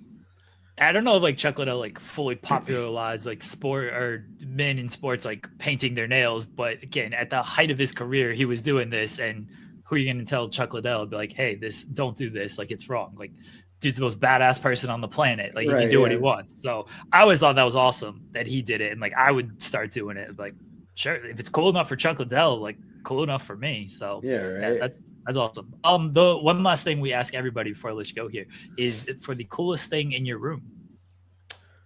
Dude, I have like nothing cool in my room. What's behind you? Whose birthday was it? That was actually from my birthday. When was your birthday? Well, my birthday was in October, but that's actually it's actually from. It's not even from this past birthday. It's from the birthday before that. I just really like the way it fills this space under the flash. I think I just don't want to take it down. It looks like a nice decoration. I was gonna wish you happy birthday, attend the show, but happy birthday from October. Happy very belated, happy very early birthday. Yeah, thanks. I'll make sure. I'll remember that when October rolls around. Oh, appreciete that. I'll remind you. I'll remind you by next October, this October. Perfect. Yeah. And what if you don't have anything in your room you can show us? What's maybe your favorite piece of art behind you? I really like I don't know. I kind of like this whole set, to be honest. It's pretty cool. It's from an art. Some of these are ones I did. A couple of these are ones I did. Actually, if I had to point out anything up here, it would be my autographed copy of "Sing the Sorrow" by AFI. Okay. I keep this. I'll have this forever. That's my favorite album of all time by my favorite band of all time. So it's signed by all the members. That was a gift that I got a while back. But I'll never let that go. You're wearing their shirt right now. Yeah. Awesome. Kevin, we appreciate you joining us here tonight. Let everybody know where they can find you at. Plug anything that you want to plug. Any information you want out there, go for it. No, I mean, just feel free to follow me on Instagram and Twitter. It's both at BLKWDXVX. I've also got my tattoo Instagram. If anybody wants to like see about getting a tattoo from me, it's BLKWD Tattoo. Very simple. And then I guess I would just say go vegan. There you go, guys. Kevin will be in action. I'm sure he's going to be in action this weekend, next weekend, always taking bookings, always staying busy, but he will be in action April 17th. It is in Las Vegas. It is Pandemonium Pro. The house always wins. He's going to be taking on Shelton Benjamin. Shout out to Pandemonium Pro. They're the ones who helped set this up with us tonight, so we appreciate them. I'm sure we'll be promoting that more in the coming weeks and months. And if you're in Vegas, go check out that show. Go check out Kevin against Shelton Benjamin's sure to be a great match. Everyone, the links are below to follow Kevin, follow him on socials, follow his tattoo stuff. So the links are below if you want to check it out there. And otherwise, we'll be right back here on the Spotlight. Big thanks to Kevin Blackwood for joining the show. We went about an hour with him, dove deep into his career, various things going on, talking 90s cartoons as well. That's always the fun stuff for Jensen and I. Get a break from wrestling and get to know these wrestlers outside of the ring a little bit. So big thank you to Kevin Blackwood. Big thank you to Pandemonium Pro as well for getting the action with the team against Shelton Benjamin, one half of the AEW Tag Team Champions, Shelton Benjamin, Kevin Blackwood. WrestleMania weekend. Hopefully everybody got all that as my internet decides to cut out.